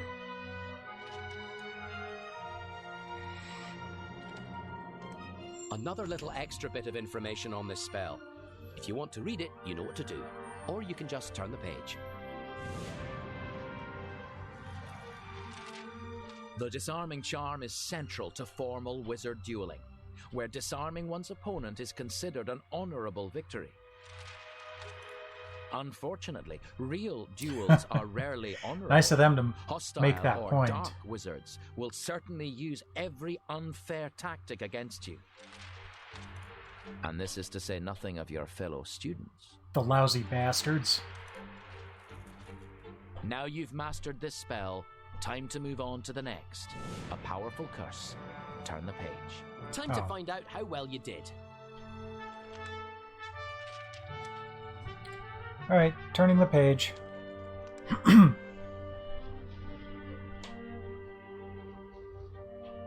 up Reducto. the text to learn about the curse. With this powerful curse, skilled wizards can easily reduce obstacles to pieces. For obvious reasons, great care must be exercised when learning and practicing this spell, lest you find yourself sweeping up into tension. For it's all too easy to bring your classroom ceiling crashing down, or to reduce your teacher's desk to a fine mist. Oh, jeez. As long as it's just the desk and not the In teacher. other words, no messing about with this curse. Or else. Interesting specimen? It seems our magical vandal has left you another message. Aren't you curious what our mystery scribbler has to say? Just hold still where I can see you to find out what the spell does. I'm sure it's safe, or at least not permanent.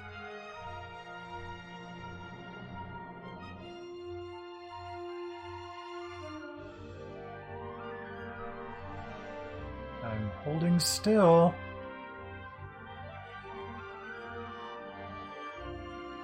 Okay, well. Oh, that's no beauty spell. That's a stinging Oh. jinx. Don't worry, the swelling will go down shortly. Swelling?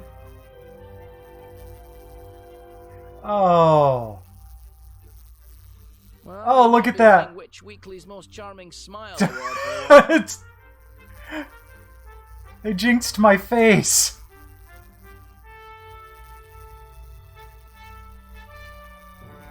There we are. You can barely see the swelling. That's hilarious. I hope you've learnt your lesson about using strange spells. Anyway, now that unflattering moment is behind us, turn the page and let's use the Reductor Curse. Or I suppose you could try the Stinging Jinx again. No, that's okay. Let's go to the next page.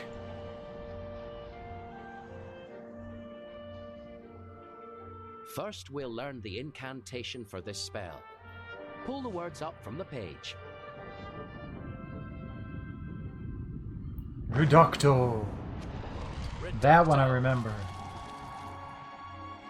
The incantation Reducto will give you the power to blast solid objects out of your path. Got that? Now you speak the incantation for this spell. 3, 2, 1, go. Reducto. Wonderful! You've learned the incantation, so the spell's gesture is next.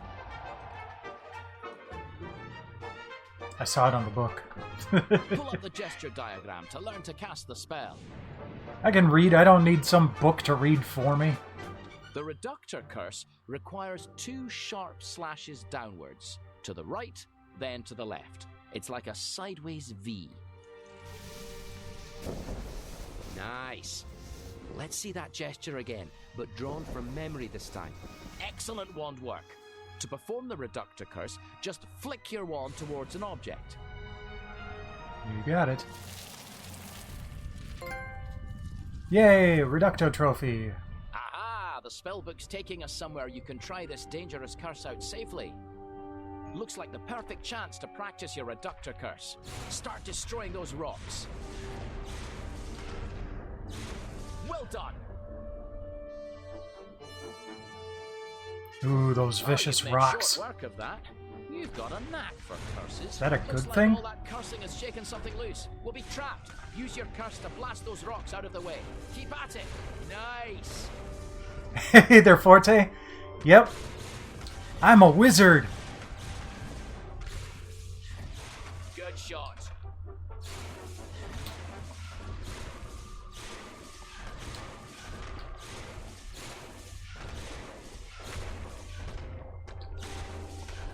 Whoop.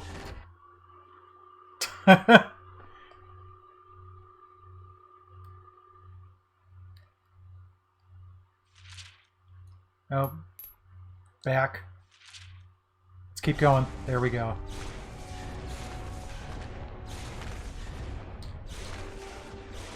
Nice.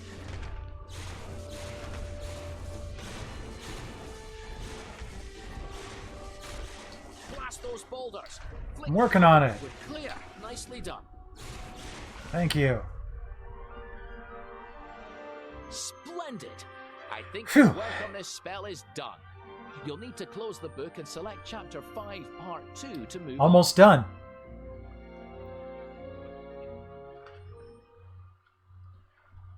Welcome, by the way, Forte. I'm gonna we're shift a looking at little the bit back here. of the book. Yes, I know Come we're on, looking at the turn it back of the over to book. get Hold on. started. Okay. You ready to move on? To get the chapter menu, just point your wand at that hole in the cover and pull the T button. Toes. Remember, just point... Get my wand ready again. Wand. Oh, okay.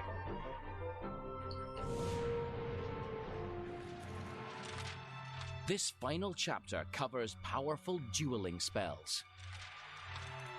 There are those who believe that magical dueling should Wait not a be second. taught Hold to on. young witches and wizards. I don't think I went to the You're right nearly chapter. there. Are you ready for the final test? There we Chapter go. 5, Part 2. Well, I was casting the hardening charm earlier. Ah, the stunning spell. You'll need this one if you want to hold your own in a wizard duel. Pull up the description text to begin. Pull up the glowing spell description text to begin. The stunning spell is invaluable in dueling, knocking out anyone it strikes. The spell is commonly used by dragon handlers and other magizoologists to handle dangerous creatures, and by the Aurors, dark wizard hunters for the Ministry of Magic. Poke, poke, poke. Let's poke the dragon egg. More stunning stuff from Miranda Goshawk, eh? Moving on. Well done. You're building an impressive collection of souvenirs. I'll have to take a look You at them ready to later. learn the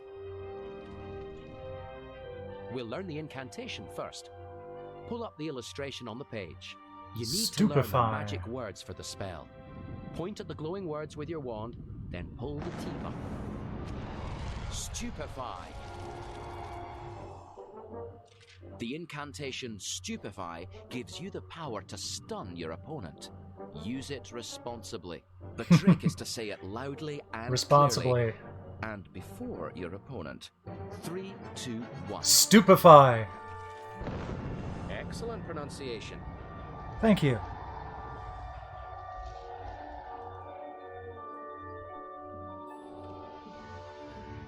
Let's learn the stunning spell's gesture. Pull it up from the page.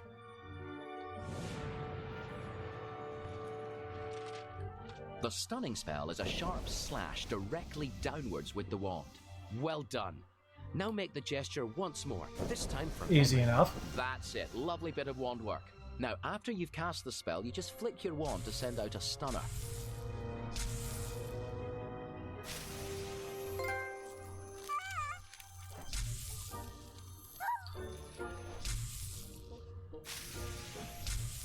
Pixies. They'll cause havoc in here. Yeah, I'm trying to stun him. Preemptively. Hey there, Izzy. Welcome. I think I know just the spell for these cheeky little things. Don't you? Oh, entirely.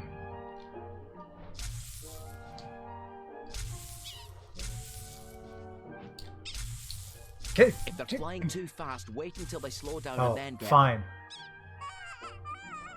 Got him. One down. Come on. Come on, you crazy little bastards.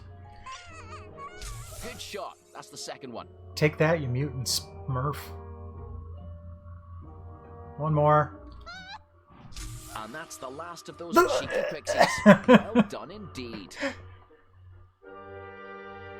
Oh, well, I appreciate A the most thought useful after all. spell, I'm sure you'll agree.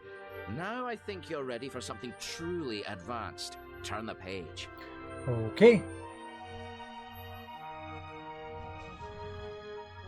The Patronus Charm. This spell provides a defense. Oh, hell against yes, the darkest of Patronus magic. Charm. It's time to find out what you're made of. Pull up the glowing Meat. words with your wand to hear more. There we go. This ancient and Water. mysterious charm conjures a magical guardian, a projection of all That your covers most of it. positive feelings. The Patronus Charm is difficult, and many witches and wizards are unable to produce a full corporeal Patronus. I'm trying to remember what my Patronus Generally was on takes the shape of Pottermore. the animal with whom they share the deepest affinity. There we have it. Oh, a tale about the Patronus Charm. Ah, here we go. This story could save your life. Pull it up. Or Because turn this the did page if link you can't wait with to cast it. We're in for a Pottermore. treat. It doesn't anymore. A tale about this most potent of defensive spells. Shall we read a story about this spell? Yes. You may suspect, but you will never truly know what form your Patronus will take until you succeed in conjuring it. Do I have something big The enough to prop strange this up? power No, of the not really. Patronus and its peculiar qualities are well illustrated There, by that the should be good ancient enough. story of a shy, poor orphan boy called Ilias, whose Patronus went down in wizarding history. Ilias lived long ago in a mountain village, which was surrounded by a dense forest in which a dark wizard called Raxidian lived. Raxidian. In a black castle, guarded by dementors.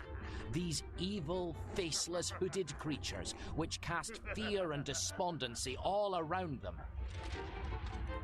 Suck the very souls from humans whom they succeed in weakening.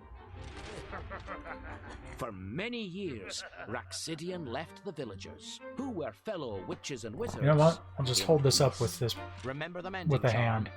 And they avoided the part of the forest where his castle was situated, knowing that dementors roamed the forest. They took care to teach every new generation the... What charm do you think they learned? That definitely wasn't right. Of course it was. The Patronus Charm, of course, the only spell that worked against these evil creatures. Many were unable to master the difficult spell. But there had always been just Oh, she had a wolf. Patronuses in Cool. the village to stand guard against the Dementors in case Raxidian ordered an attack. When Ilias turned 17, the village elders taught him and his fellow young wizards the spell. Ilias, who was shy and tongue-tied, succeeded in producing a Patronus. But to his shame, It took the form of Yes! Oh, now we're getting to it. What His was Patronus was a Patronus? teddy bear. No, that's not the right word. I love getting these wrong first. To his shame, it took the form of a mouse.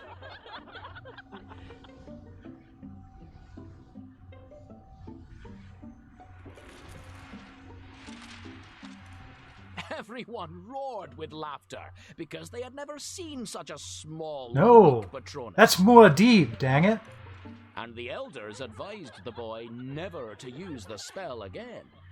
Wise in the ways of the desert. Shortly afterwards, a beautiful young village girl called Eliana, whom Ilias had always been too shy to talk to, caught the eye of Raxidian as she collected berries in the forest.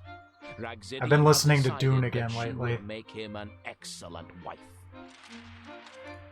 Raxidian sent a demand to Eliana's parents, who refused to let her marry him. Raxidian then threatened the whole village.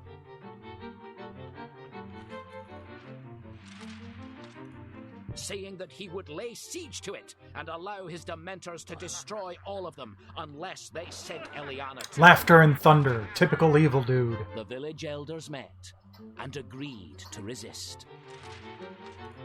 Eliana was sent to hide in the tiny shack where Ilias lived alone, and he was told to stay there and keep her company. Because his Then they Patronus found out was that too it was a weak plot and by Ilias all feeble to along. Wave upon wave You know of what? I Dementors can now kinda attacked see the that. village. At first, the villagers' lines of Patronuses, bears and wolves and wild boar held firm. I'm Ravenclaw. Gradually, the sheer numbers Surprise, of surprise. Dementors began to overwhelm them. Slowly, the Patronuses grew weak and faint. And the witches and wizards casting them either collapsed where they stood or ran for their lives. Do something, Eliana implored Ilias.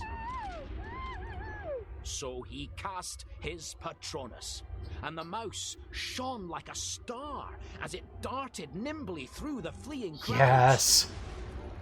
Go forth, young mouse. Its light was so powerful that, in spite of its tiny size, the Dementors were halted. It's not the size of the Dementor that Furious that matters, or the something so Patronus that small matters, should it's thwart how him, you use it. Raxidian now joined the ranks of the Dementors himself, forgetting that only the pure of heart can produce a Patronus. He tried to cast a guardian that would shield him from Ilias's mouse. Only now was it discovered for the first time what happens when an unworthy but skillful wizard Yep. attempts the Patronus charm. This is the Book of Spells. Something gushed from the end of Raxidian's wand. They crawled all over him, hiding him from sight. Yes. Oh. No, Butterflies. that's not how it goes.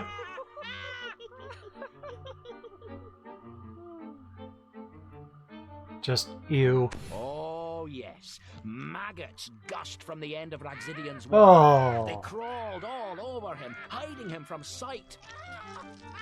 Ew.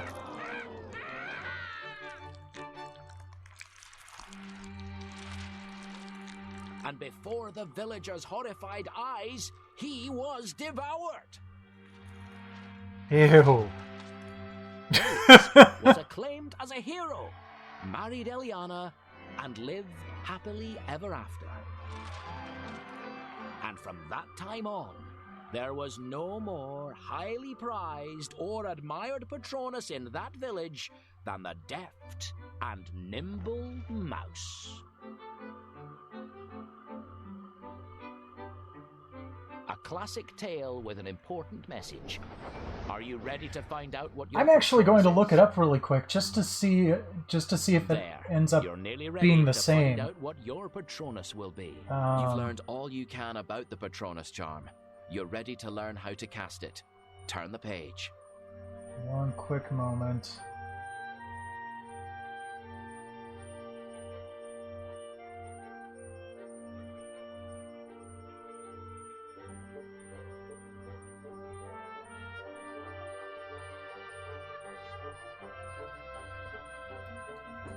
To start casting the Patronus charm, turn the page. Oh, fine.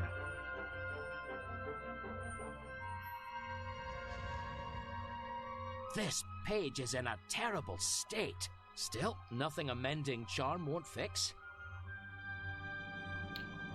Mending charm, huh? Reparo, eh? Ha! That's it. I remembered Now it. just flick your wand down at the book. Good. We need to learn the incantation first. Even if you think My you know it Patronus is a already. blackbird. Pull up the incantation text. On Pottermore, so we'll see if it, whoops. Dementors! Even a picture of those creatures gives me the We'll shivers. see if it carried over here. Expecto Patronum. Yeah. Expecto Patronum. I'm a freaking Ravenclaw with a blackbird as my That means, Patronus. without great positive behind it. Ready? Try the incantation for this spell in 3, 2, 1, go. Expecto Patronum! Well done. Now you've learned the spell's incantation. It's time to learn its gesture. Yes! All right, you can do it. Pull up the gesture symbol from the page.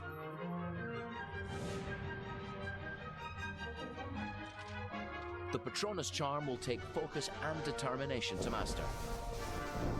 All right, once more. Start moving your wand in a circle.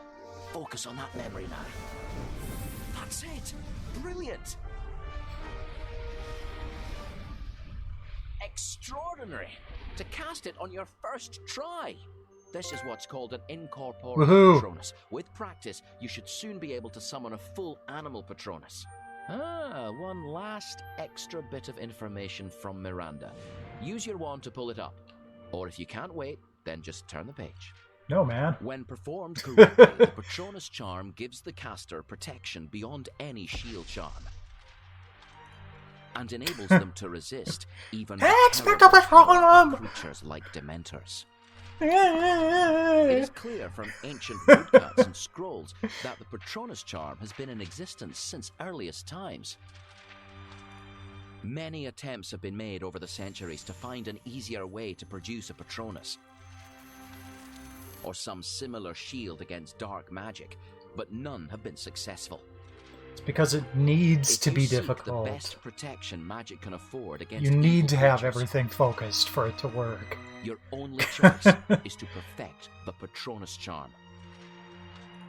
Wizards and witches famous for their unusual Patronuses include Headley Fleetwood, Woolly Headley Mammoth. Fleetwood? Extinct Patronuses are exceptionally rare.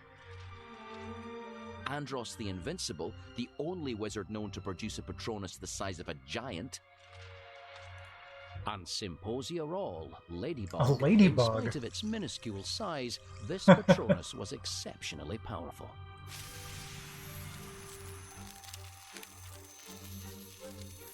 Alright.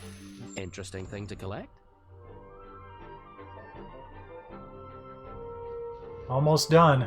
Time to see whether you might be able to conjure a full Patronus. Right, pull up the picture. Let's see if you can conjure up a full Patronus.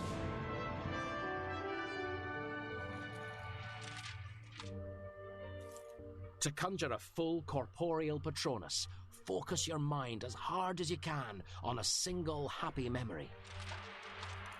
Choose a memory and hold it in your mind as you cast the spell.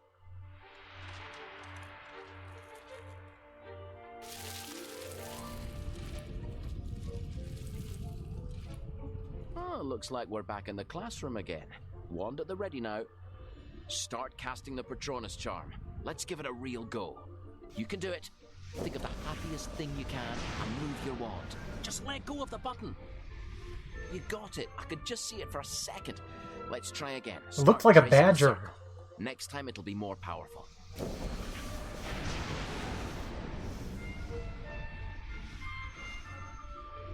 That's it. I could see it clearly for just a moment. Once more now. Start the circle, and let's see how long you can make your Patronus last. Good. You're ready. Let go of the move button. Magnificent. Your Patronus is a sleek badger. Interesting.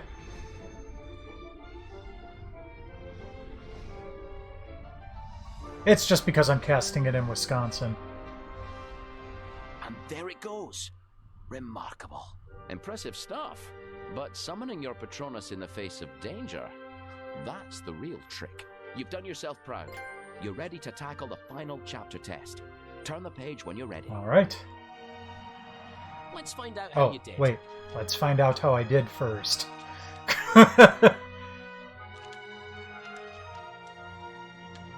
You've really mastered this spell. Yay! 15 house points. 15 points for Ravenclaw. Last page.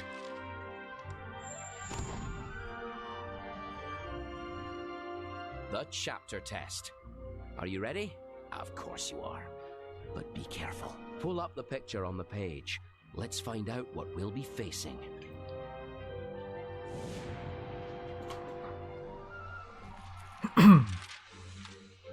This final challenge will test all the magical skills you have learned in this chapter and will take the measure of your nerve. You will face considerable danger, but succeed, and you will win a new conundrum, which hints at the last of the key qualities of great wizards. You will then be able to unlock a final poem with the solution to all the conundrums. Gather your courage, trust your instincts, and keep your wand at the ready. It's ready. Heavens! A Dementor! These are foul and hollow beings that feed on positive emotions.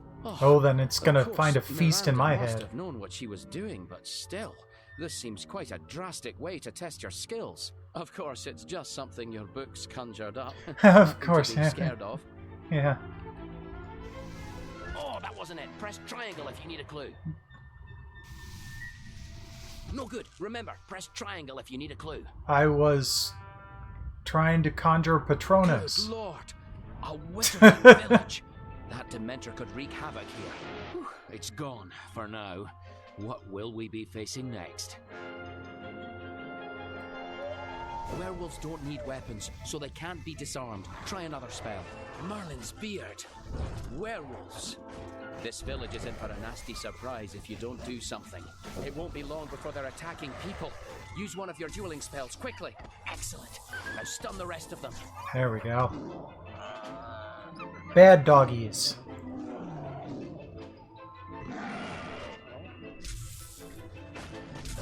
Oh, he doesn't know what hit him.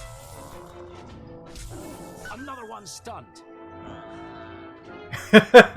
This is, well, it's not sorcery. It's the Book of Spells. Got him. Sorcery is a different game. Stunned. Oh, that was the last of them. I might have to play that at some point on stream again. No, actually, I don't think I played sorcery on stream. I think I played that offline for the video I did on it. Where's the book taking you now? Ah, crafty. Those werewolves think they're safe while they're hiding. Ha! You've no choice. Destroy that I'm a stuff you're what? leaving Reducto. What was Reducto behind. I again? bet those werewolves will think twice about attacking if you destroy their cover. That's right. That's it. Nicely done. Look at him, Scarper. Now get the rest. Ha! Good one. Excellent spell work. That's the last of them driven off. Sure is good I'm here to save this village from all the wanton destruction that these werewolves might have caused. Oh, that giant venomous tentaculus captured some of the townsfolk. Oh, Ah. it's eager to add you to its collection. All right, you have to be brave now. Free that villager. Their need is greater than yours. Blowing it up might hurt the villager. You need a spell to make creatures drop what they're holding. I'm trying. Hold on. That tentacula can't be stunned. It's far too powerful. Try another spell. Forgotten a gesture? No, I haven't. Press triangle at any time for a hint. Come on. Disarm There the we go. Tentacula. Well done. Another villager in dire need of rescue. Another one to rescue. It's all up to you. Expelliarmus! Can't have in its clutches.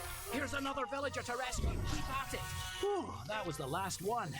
Excellent spell work. Now can I free myself? Right? What's this? The Dementor has returned, and it's brought friends. Oh, no good. Press triangle if you need a hint. There are so many of them. Courage now. Come on. Looks like even the Tentacula doesn't want to be around the Dementors.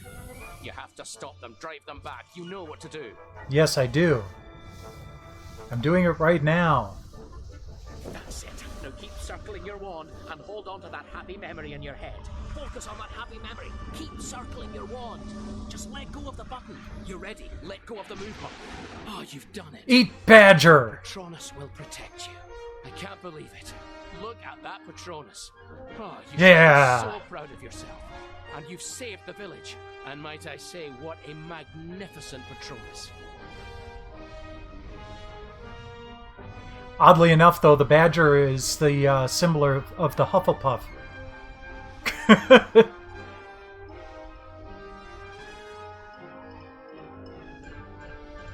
And there it goes. There it goes.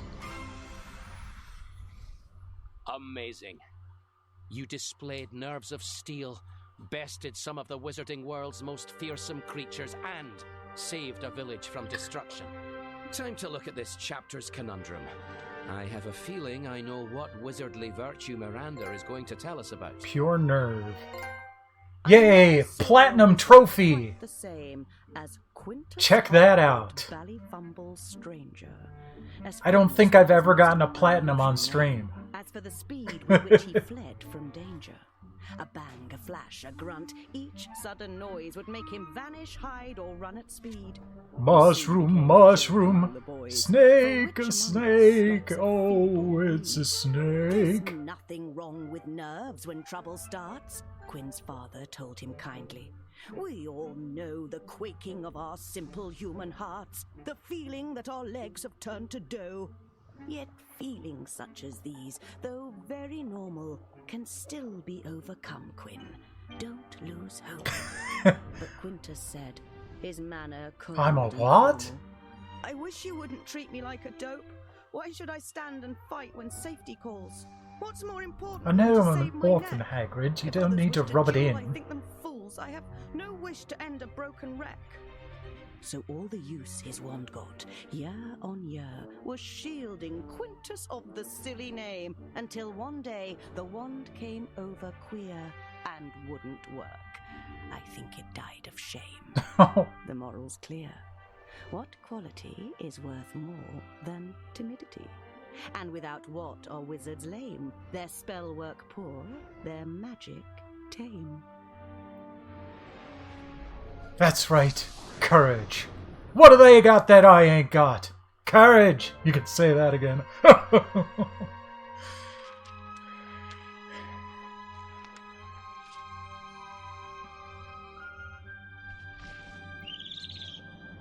Hello, Owl. Oh, Here's wanted your to pet the certificate owl. recording your progress. Pull it up from the book to have a look. You've made real progress with those spells. 10 house points. Yeah, I could have done a little bit better on that.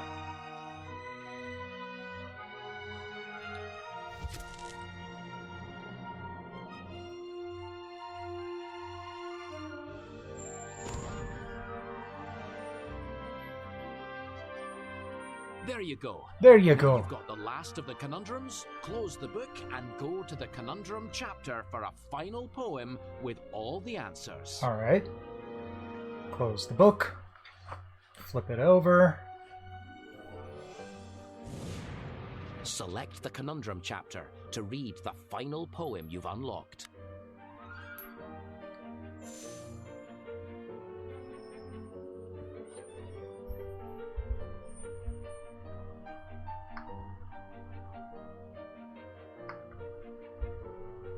All right. It's a lot of fun. And tomorrow night, I've got Book of Potions to go through. And I haven't touched that at all yet. Book of Spells, I started tonight at Chapter 4. because I had already played it quite a bit. But, whoops. I'll be starting from scratch tomorrow.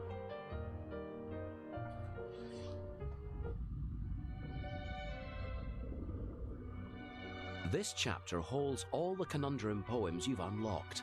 And here's the first Yeah, they're called Wonderbook. Once you've completely finished the book, come back the box looks like this. Poem with all the answers. Because it contains not only the game, and it's gonna hate me for doing this, but also this book. And you can see the back of the book. Turn your book over to move on. Yeah, see, it's reading it as an AR object. The pages are like that. This chapter holds all the conundrum poems you've unlocked. And then the move controller is your wand. The first poem you won. It used to be able to connect to Pottermore, but I think they disabled that. Or they made an update on Pottermore that this wasn't compatible with or something. It is very cool. There were only like 1 or 2 other Wonderbooks made aside from these two. But these kind of make up for it. Was bought a wand, she thought it grand. It shone so brightly in her hand. Now here's an end to all my woes, the charming girl told friends and foes. I'll never ever need to work. In truth, she always liked to shirk. If anybody makes me cross, my wand will show them who is boss. And if they go and treat me worse, I'll fix them with a single curse. And everything I want I'll get with this, my darling little pet. With that, she waved her brand new wand and turned her black hair brassy blonde.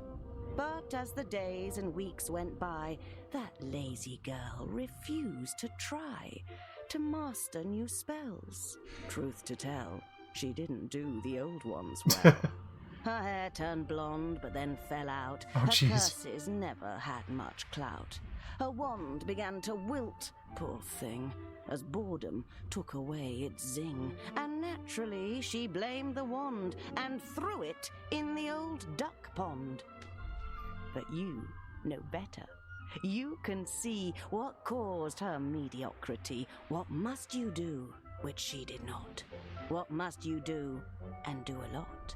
Answer this, and do it loads, or I will turn you all to toads. Anything to close out a rhyme, I guess.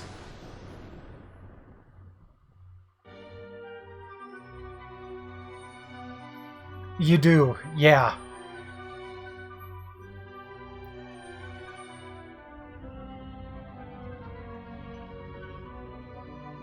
Here's the Chapter 2 poem. Remember Douglas and his adventure in the drain? Well, let's review this one. His letter came from Hogwarts, and oh, Douglas was so pleased. He would have read the whole thing, but a boil needed squeezed. Ew. He would have packed his trunk himself, but thought he'd seen a fly doing loops and backward flip-flops. It wasn't. Nice try. He liked the thought of lessons, yes, but Douglas didn't see why you had to pay attention and not try to jinx your knee. And tentacles were funny in a tickly kind of way. Ew. So why the teacher roared at him, Oh, jeez. he couldn't say. It was, pay attention, Douglas, every single place he went. But Douglas didn't want to, and so letters home were sent. And his father wrote him strictly saying, Douglas, now be warned, you must finish things you... Douglas put the letter down and yawned. Douglas liked to be distracted because he found it much more fun. His homework was abandoned and his spells and charms half done. He never really noticed just how far he'd slipped behind. But then someone dared poor Douglas to perform a jinx, not kind. It went so badly wrong that it is nicer not to dwell on Dougie's second nose or on the Oh, nest or jeez. on the smell. And nobody could ever say how Douglas came to be entrapped inside that drain pipe with a teacup for a knee. What was it that he didn't want to do, the silly lad? Answer me and do it, and you'll make your teacher. So the first one was practice. This one seems to be focus or concentrate.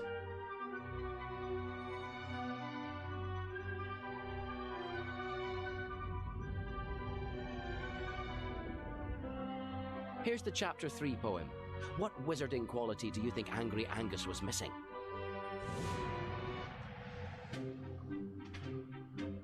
Oh, Angus McMangus, you Angus should have been McMangus. great.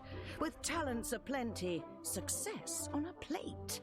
We all thought you'd garner great grades quite securely. But Angus McMangus, your spells turned out poorly. I first heard you roar on the day we did charms. Your shouting put everyone into alarms. I can't! It's a joke! This whole class is a flop! Your fist crashing down made experiments stop. Again and again, with just 10 minutes gone, of each class you would blow up. No! Everything's wrong! I can't be expected to work in this way! And you'd throw half-made jiggers and potions away. Calmly, said teachers, and just give it time. But Angus McMangus thinks waiting's a crime. This If one's he probably can't do it patience. straight away or double quick, he'll snatch up his wand and crack one broken stick. It ought to be done now. I've tried once already. In vain did your teachers cry, steady, now steady. So, Angus McMangus, it's you I must blame. It's all your own fault that you didn't win fame. Now answer me, students. What did Angus lack? What didn't he do which will keep you on He track? wasn't patient. I'm kind of wondering what pulling up that side does. The Ballad of Angry Angus McMangus. With the third clue to outstanding wand work. Oh, Angus it's basically the McMangus, same thing. You should have... If you turn the page, Yeah, I know. you'll cancel whatever you were doing on the previous page. We'll need to go back and complete that activity at some point, so don't forget. Now, Gormless Morgan. Wait, we did this one. We had that one earlier tonight. And Remember Quivering Quintus? Quintus. What Yep, wizarding quality was he lacking, do you think? he was lacking courage. There we go.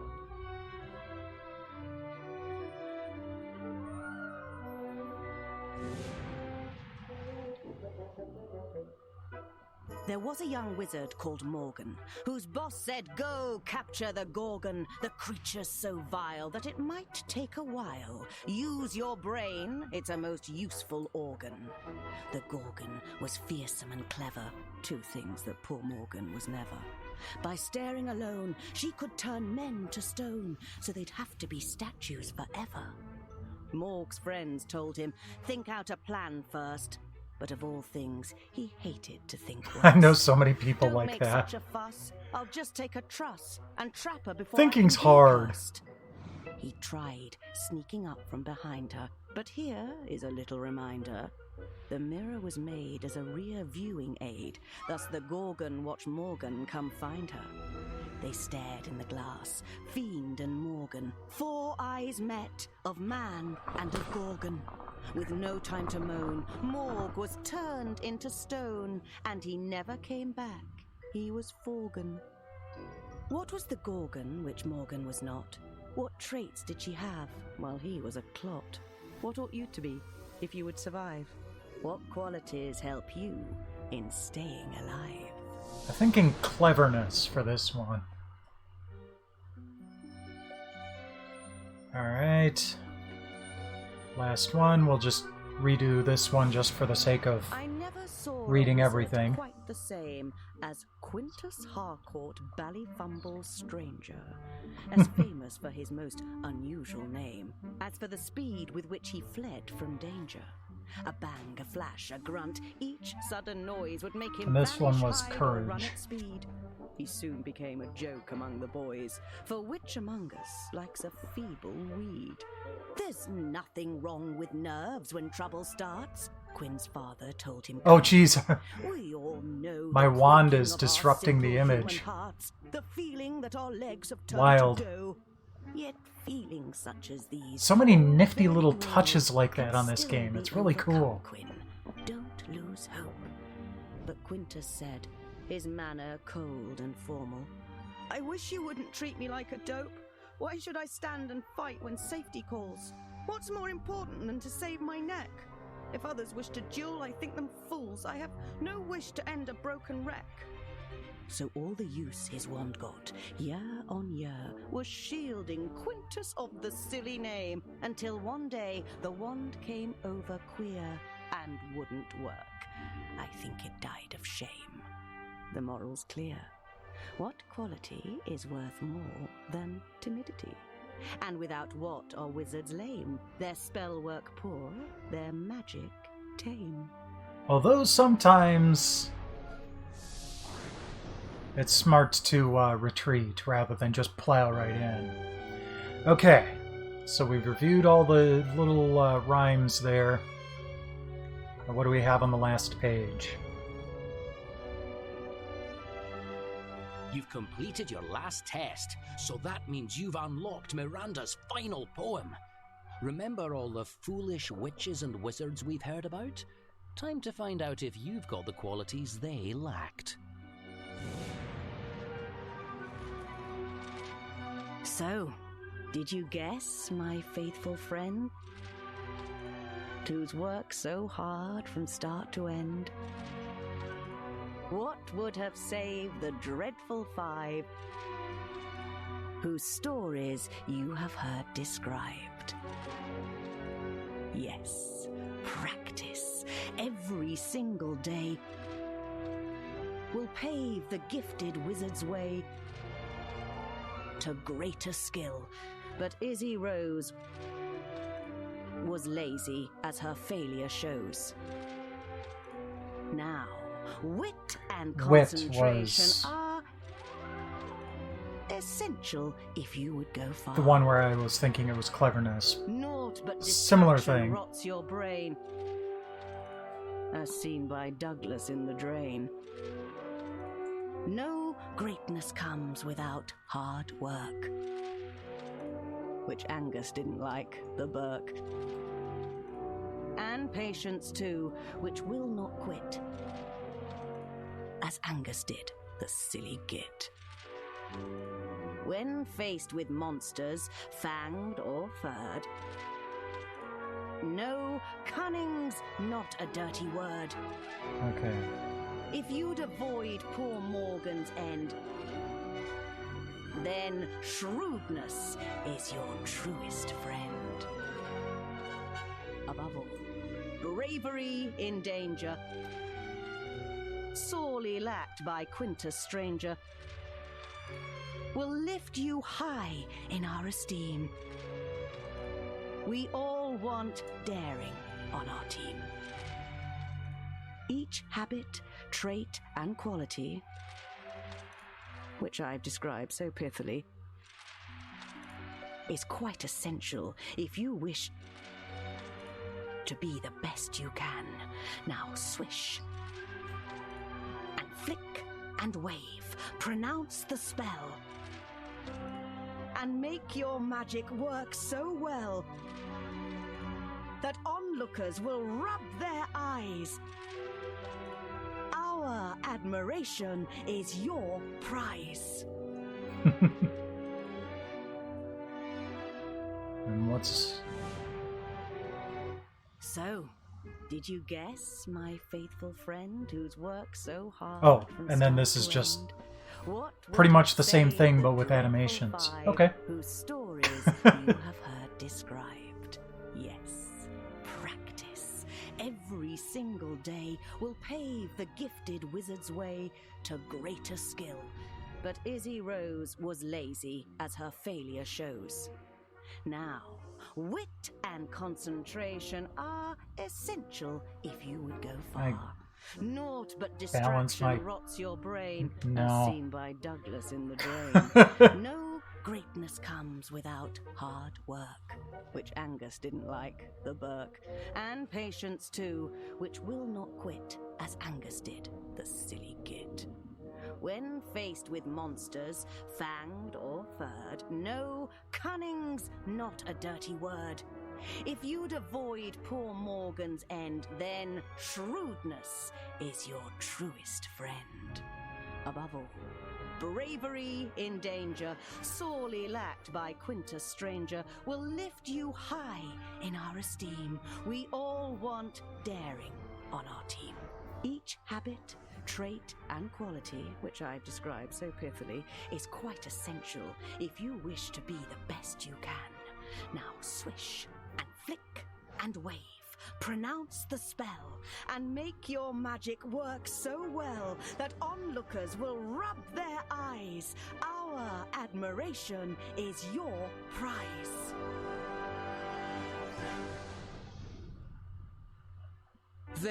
There we go. You've come on so much. There's greatness in your future, I've no doubt. Keep practicing your charms. Try not to flourish your wand quite so much. And come back to visit. Oh, and I almost forgot. Just close your book for me one last time, will you? Sure. There. Your book of spells is complete. Yay! But if you ask me, this is just the start of your magical education. Come back and sharpen your wand skills anytime you like. I'll be here. Well, I've got more learning to do. I gotta work on potions. That's the back of the book. So there's one other thing that I want to take a look at here. Oh! It's turned to gold. That's cool. I have to say, I rather liked the purple, but... There we go. So as I went through the books, I was gaining collectibles. Let's take a look at what those are. On this page, you can inspect your wand, learn about your house, and find out a bit about our author. Turn the pages of this chapter to have a look at all the collectibles you found so far. Okay, so yep, I'm part of the Ravenclaw house. Founded by Rowena Ravenclaw, Ravenclaw House favors wit and learning above all else. Fitting thing coming at the end of a month of edutainment. Nope, I can't pull anything up about my wand. So it's a beechwood wand with a unicorn hair core, 10 3/4 inches, and quite bendy.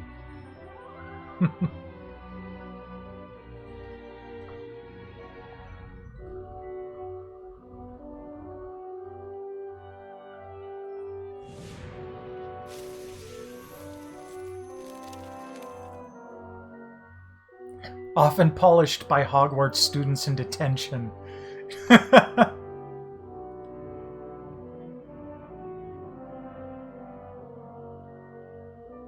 Nice. Yeah, let me... let's see here. Oh yeah, so they also have an Ilvermorny house from the Fantastic Beasts things. And I'm in the Horned Serpent house.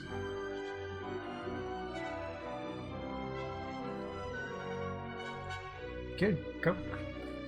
Is that the only thing there? Guess so. We can finish that bit later, or keep going. No? Okay.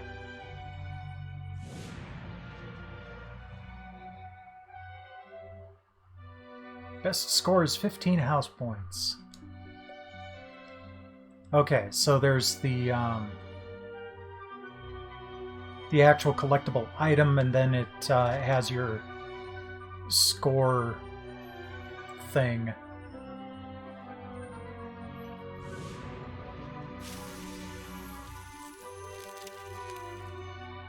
Dragonhide gloves. Right, let's move on and go back later if you like. Chapter 3. Potion bottle. Seasoned potioneers can usually be found with a bottle or two about their person for collecting samples. Oh yeah, kind of like, what's his name when Aragog died. Oh, we can come back to that later.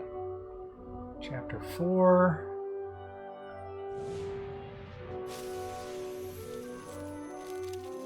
Gemstones.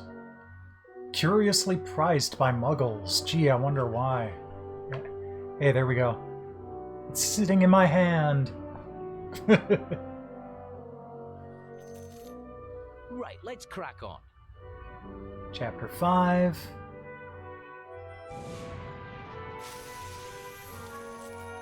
A Sphinx.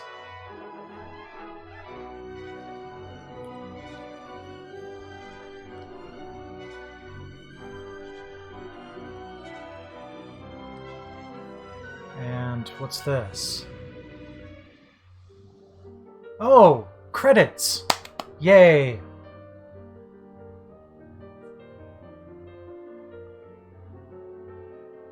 I was wondering where they hid those.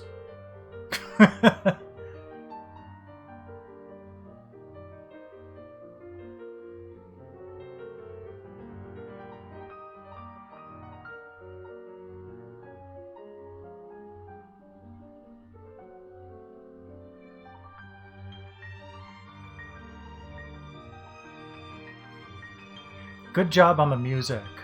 It's perfect for Harry Potter-ish type of stuff. Lars Erik Coward Eek? Wow, that's a name.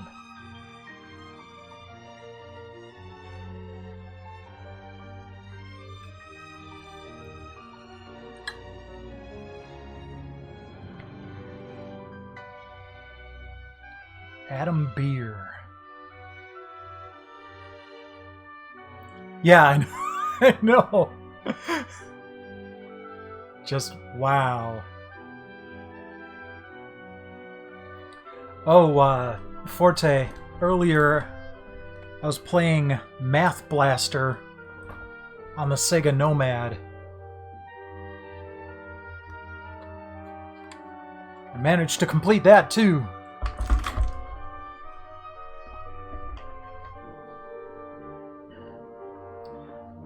It was actually pretty tough. Not for the math that was going on, but because there was you had to like evade stuff and shoot stuff down before you took too much damage, and that was tough. But I still managed to make it through.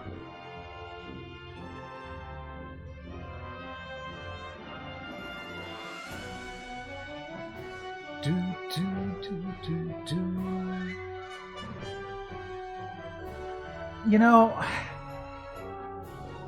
I have to wonder if Wonderbook was just a little bit, like, ever so slightly ahead of its time. Because people are getting a little bit more comfortable with AR stuff now. And more people have Move controllers. Like, it'd be great if they brought this out on the PS4 or something like that. Because, I mean, these games are fantastic. Okay, this game is fantastic. I haven't played Book of Potions yet, but this was great. And they only made like 3 or 4 Wonderbooks, and that was it.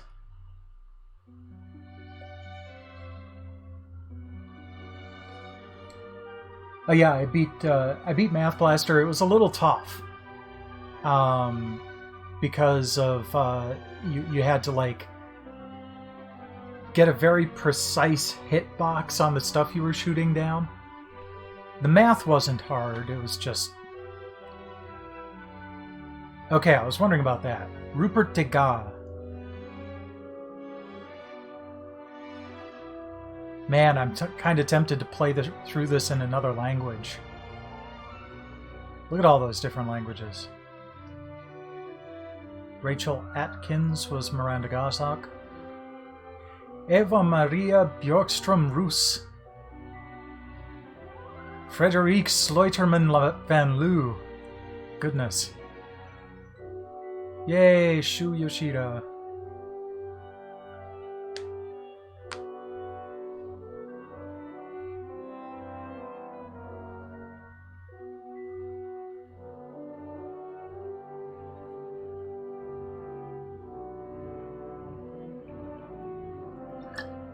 You know, I'm kind of tempted to track down the other Wonderbooks. Like I said, there were only like 3 or 4 of them. Let me see which of what actually came out.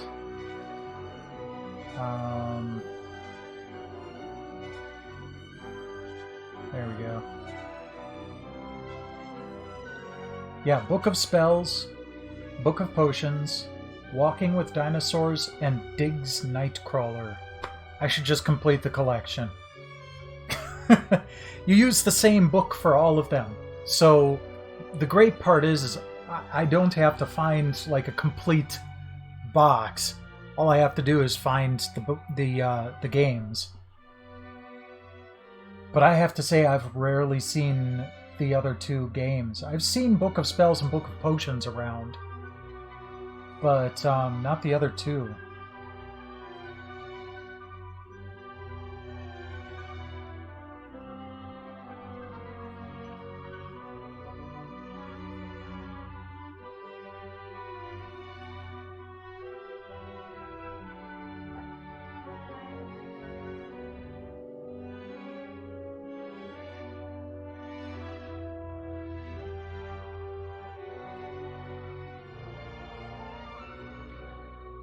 Yay, quality assurance.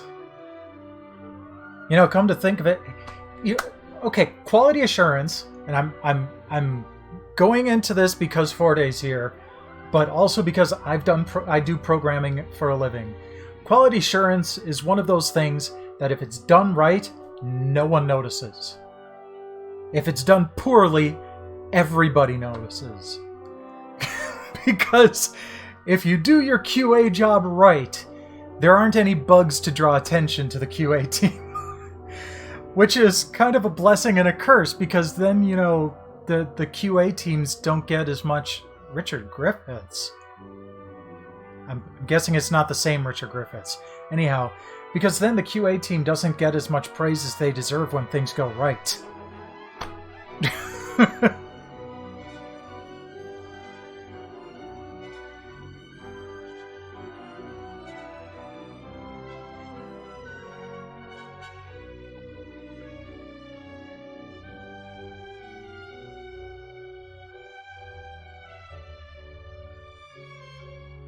Oh, there's a Dementor. We must almost be done.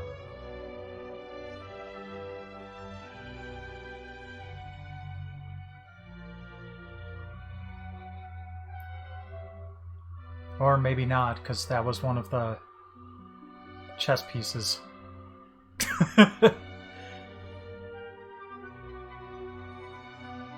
All the team at Pottermore, you know who you are.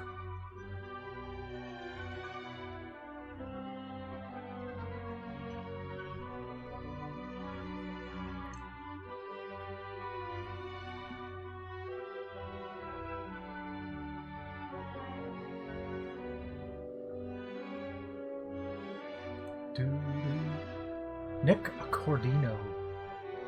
Spelled accordion wrong, dude.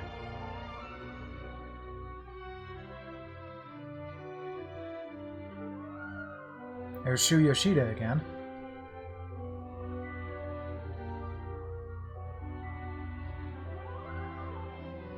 I mean, I don't think we're looping through.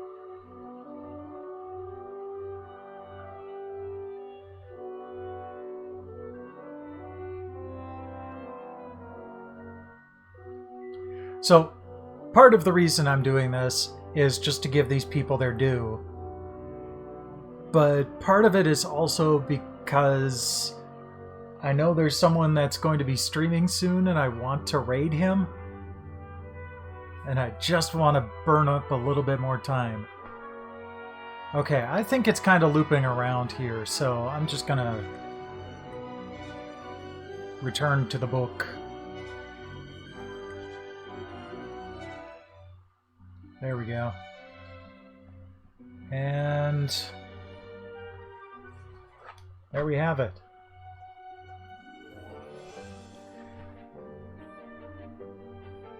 Let's see here. I've got an idea of what I can do to burn a little bit more time.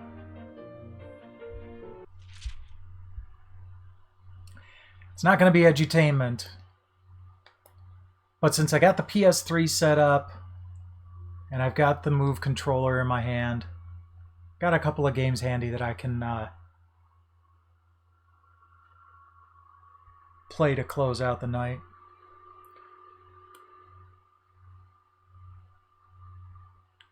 Oh man, I played Mad Dog McCree, but I don't remember. You know what?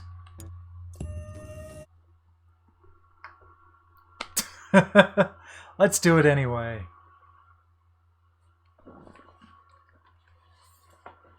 It's been about a year since I played this. Because the last time I played it was for DGDS in, I think, November of last year.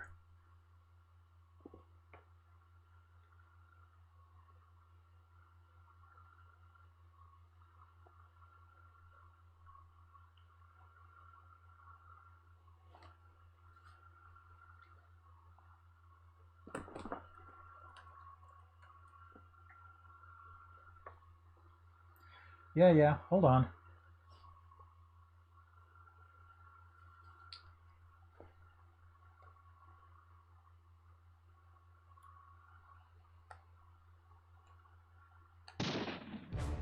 All right.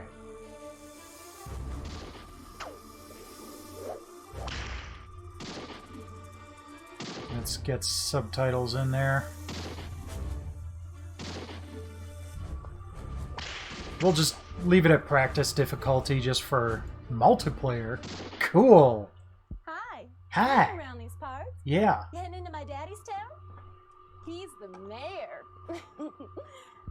Well, if you are, you better take up some target practice first. There's a mean bunch that showed up, and I'm scared. Well, you best set your sights. I'll see you back in town. Let's see what kind of a shot you are, Pilgrim. Take a crack at this bottle.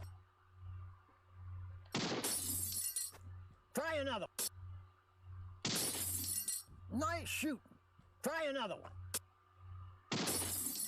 Close enough, I guess. Try another one. Nice shooting. Try another one. Nice shooting. Try another one. Nice shooting. Nice shooting. Try another one.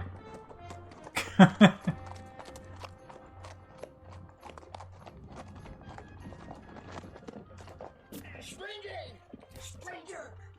Howdy, stranger. How's it going? Need your help. Mad Dog McCree's gang is taking over the town. The mayor and his daughter have been taken hostage out to Mad Dog's hideout. Sheriff, he's locked up in jail. We're gonna have to get him out to help with the gang. Can you help? I'll try. Good. One more important thing. Hey, old codger!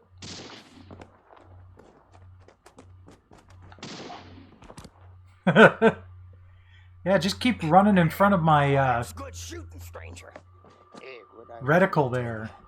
The keys to get the sheriff out of jail are with One-Eyed Jack. And he's in the saloon drinking. Now go get him. All right. Yeah.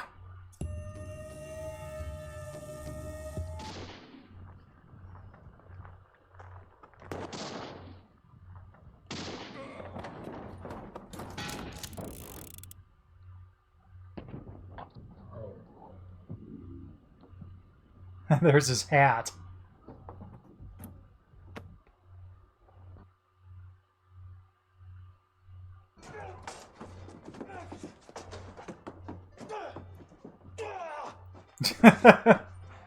Nice fake fighting, guys.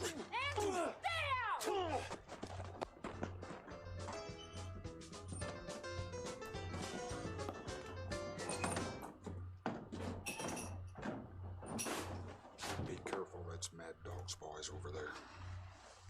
Alright. Looking at my keys, stranger? You wouldn't be trying to get the sheriff out of jail now, would you? No, of course not. Show him why we did the trouble. Dang it.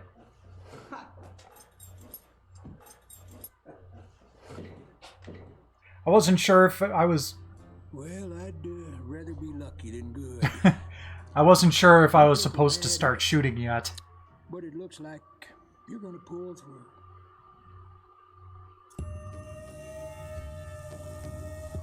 Alright, let's try that again.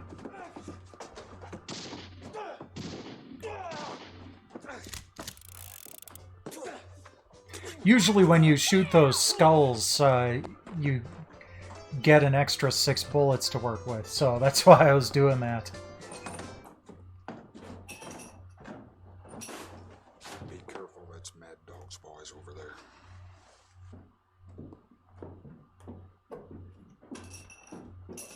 Looking at my keys, stranger? No, I'm looking at your guy over there that you're going to tell to shoot the bar key. Chaco!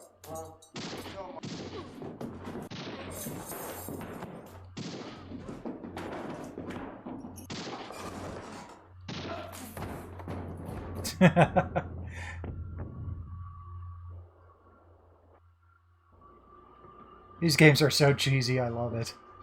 Thanks, stranger. I'll forever beholden to you. I know you're looking for Mad Dog. But remember one thing. He wears a bulletproof vest. And here's the keys. The cameraman thanks you. Yeah, I don't blame you. A little bit of drinking on the job there. Let's go get the sheriff.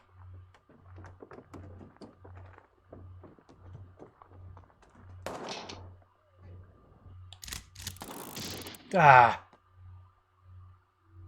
They didn't reload between scenes. Come on.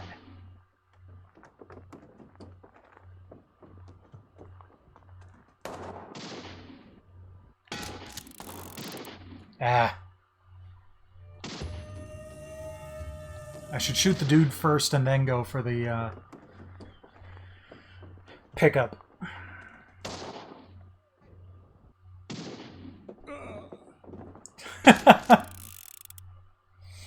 That was pitiful.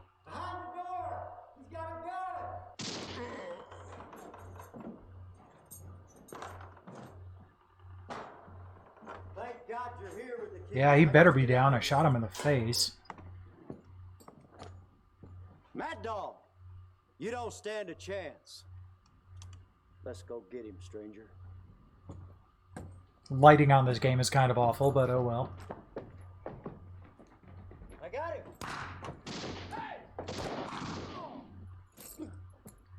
I don't think you can save the sheriff.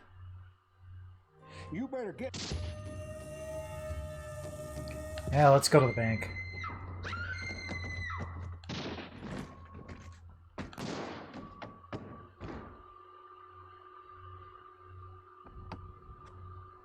There's more inside! Oh, the cheesy acting.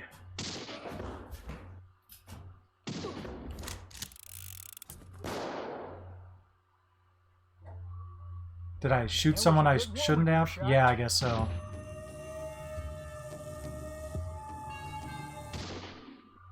You just jumped from the frying pan into the fire. You dusted Crazy Sam's brother. Now the crazy varmint's waiting for you over yonder. Oh, okay.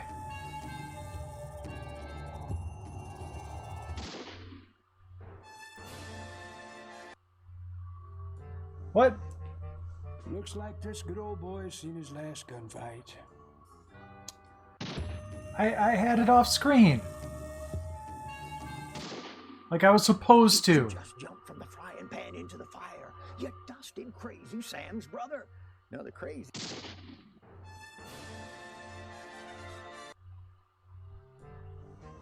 What the Looks hell? like this good old boy's seen his last gunfight.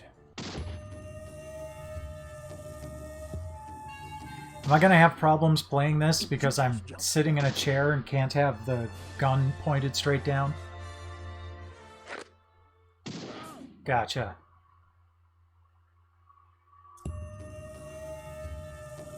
The corral sucks.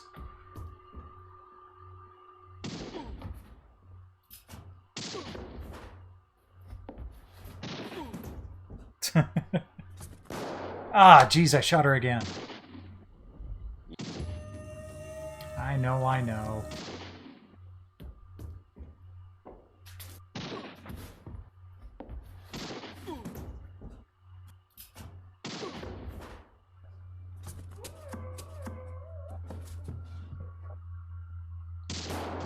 Dang it. Just slightly off that time.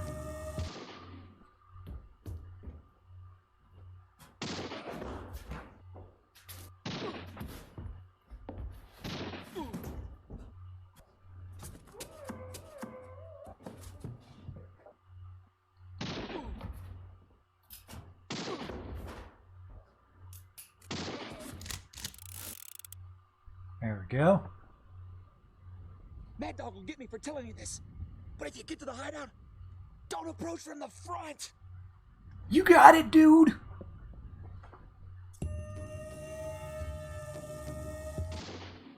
Behind the door, he's got a gun.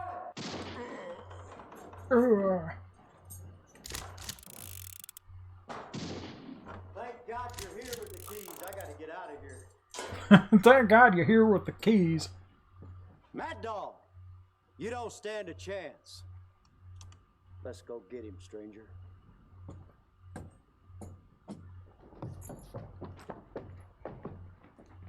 I got him.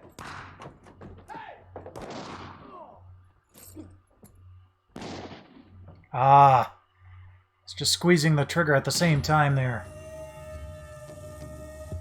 Well, let's go to the corral. Holster that gun and get ready to draw.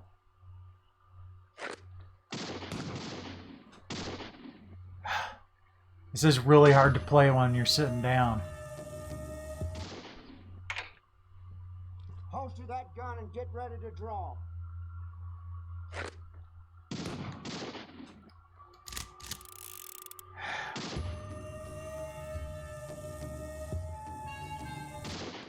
You think you're in the middle of a hurricane now?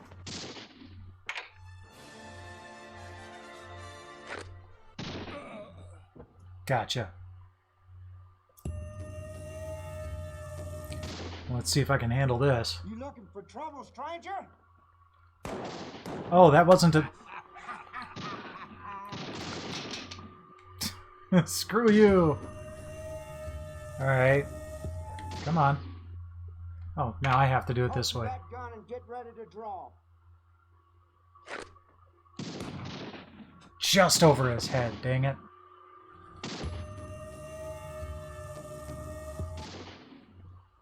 You looking for trouble, stranger?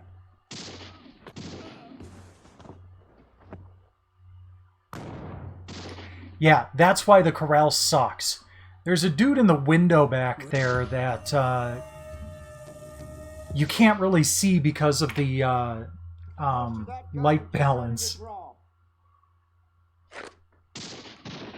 Gotcha.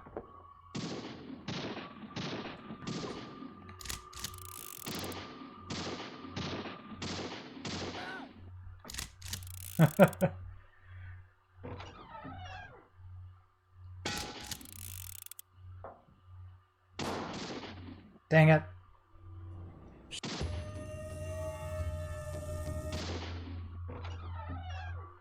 Okay, at least they're starting me here.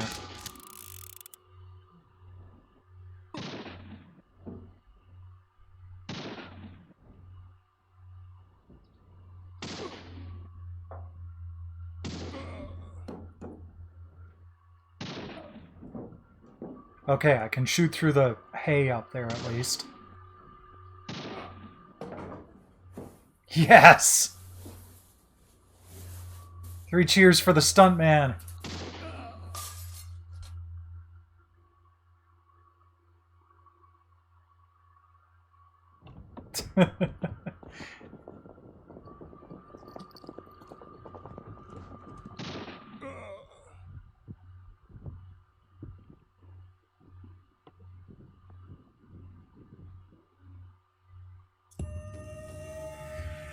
All right, let's go for the sheriff's office.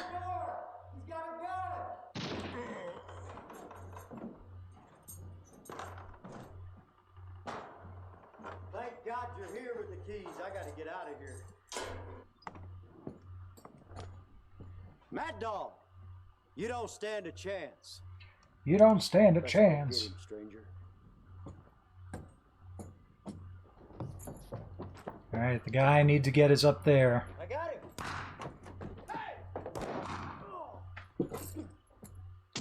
There we go. Whee!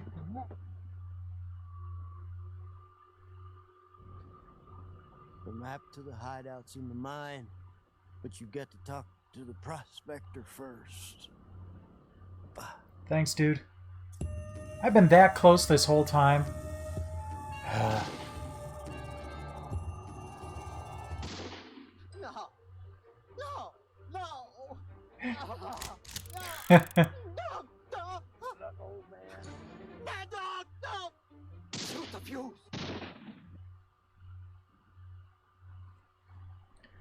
Thanks, stranger. That was close. You got to hurry. The map to Mad Dog's hideout is in the mine. You got to shoot the lantern to get in the mine. Go for it.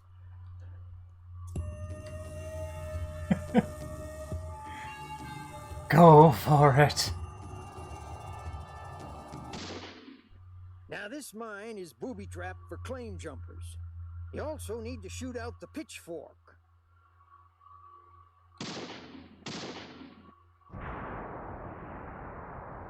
Nope, that didn't do it. This is like randomized every time.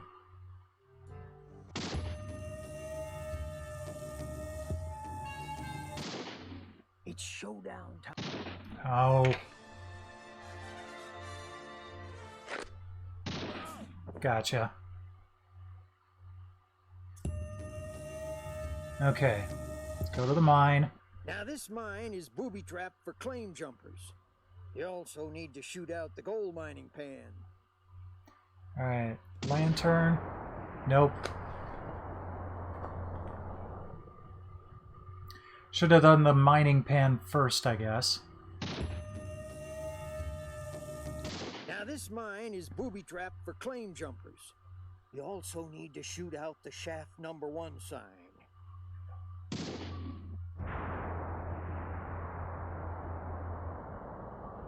But I got 50 points.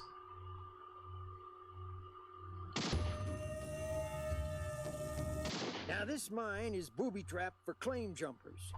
You also need to shoot out the shaft number 1 sign.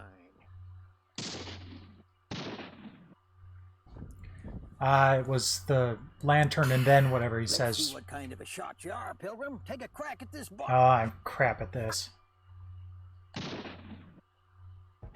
You missed that one. Yeah, I missed that one. How many of these do you have? Nice shooting. Try another one.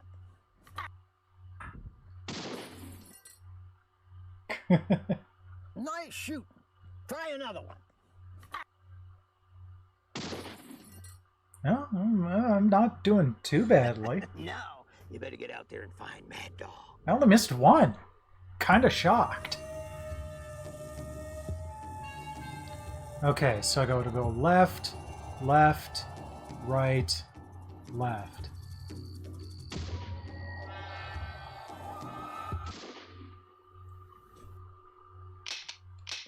Oh, jeez. Yeah, don't...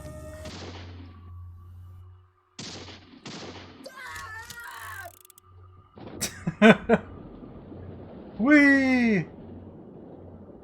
Sploosh.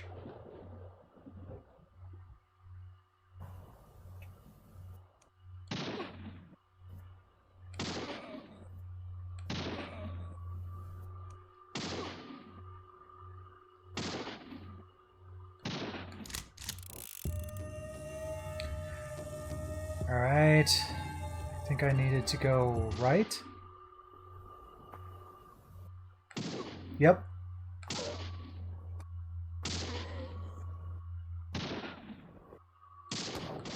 Dang it. Because if you make a wrong turn, like 15 dudes just jump up and all start shooting at you at the same time.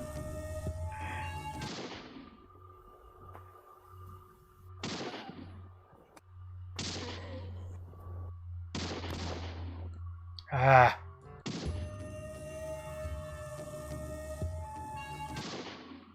It's showdown time, stranger. No, I don't want showdown time. See how fast you can draw. You'll either be mighty quick or, well, that's why we got a boot hill.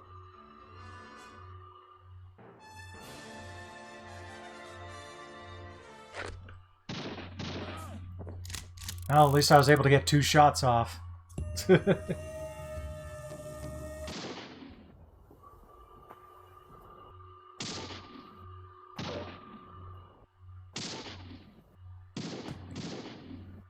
Dang it. Well, I'd rather be...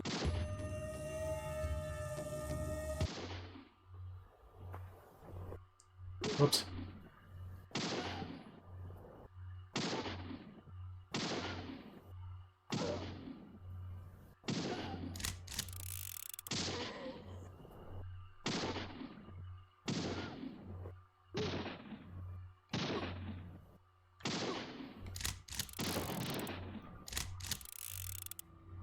That was annoying. How many guys do I gotta kill?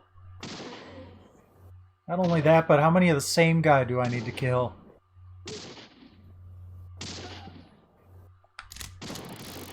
Ah!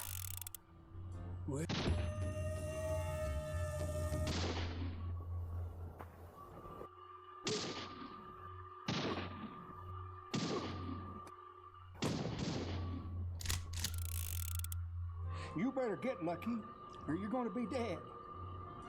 You've only got 1 life left. Yeah, I know.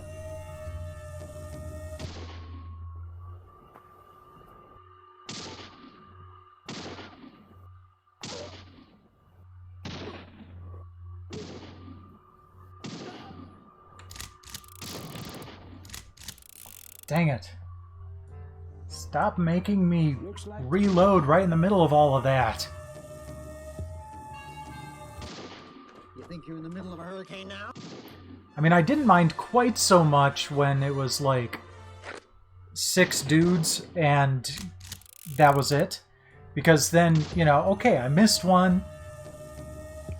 Okay, fine. I have to deal with that.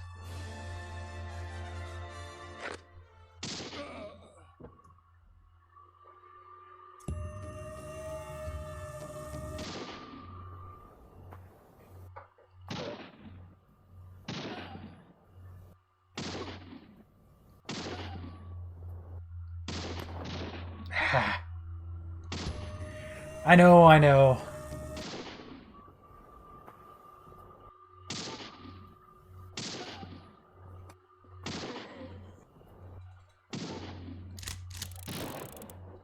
Oh, come on, I had him. Screw you, game!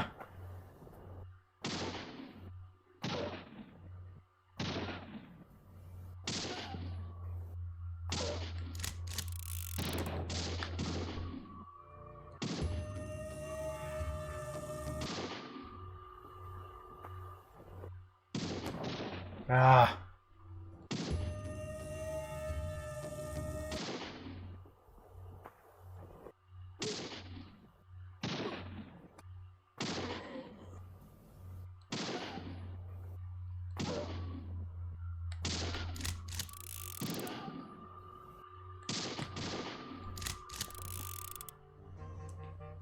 I'm getting close. Good old boy's seen his last gunfight.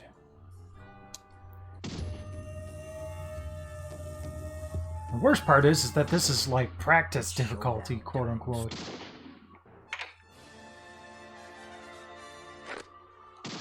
Oh, right in the nuts.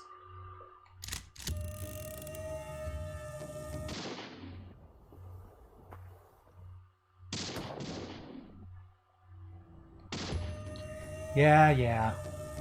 Screw you. And all these little dudes.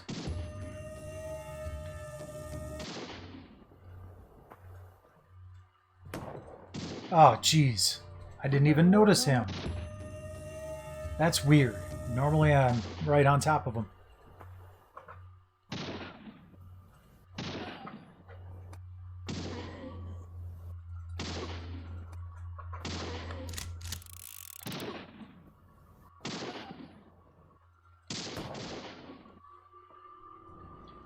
Alright, this is my last try. I wanted to get past 11 o'clock because that's when Drex was going to be streaming, but he's still not live yet. So, let's take a quick look. See who else might be out there. Minus 500 in deaths.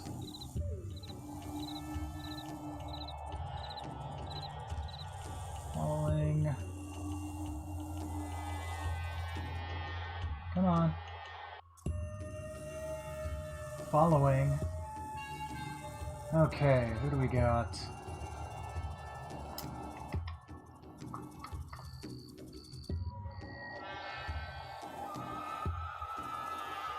Okay, let's go over to Shroomy.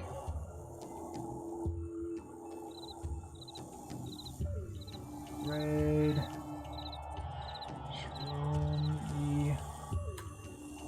There we go. Alright, thanks for dropping by tonight, everyone.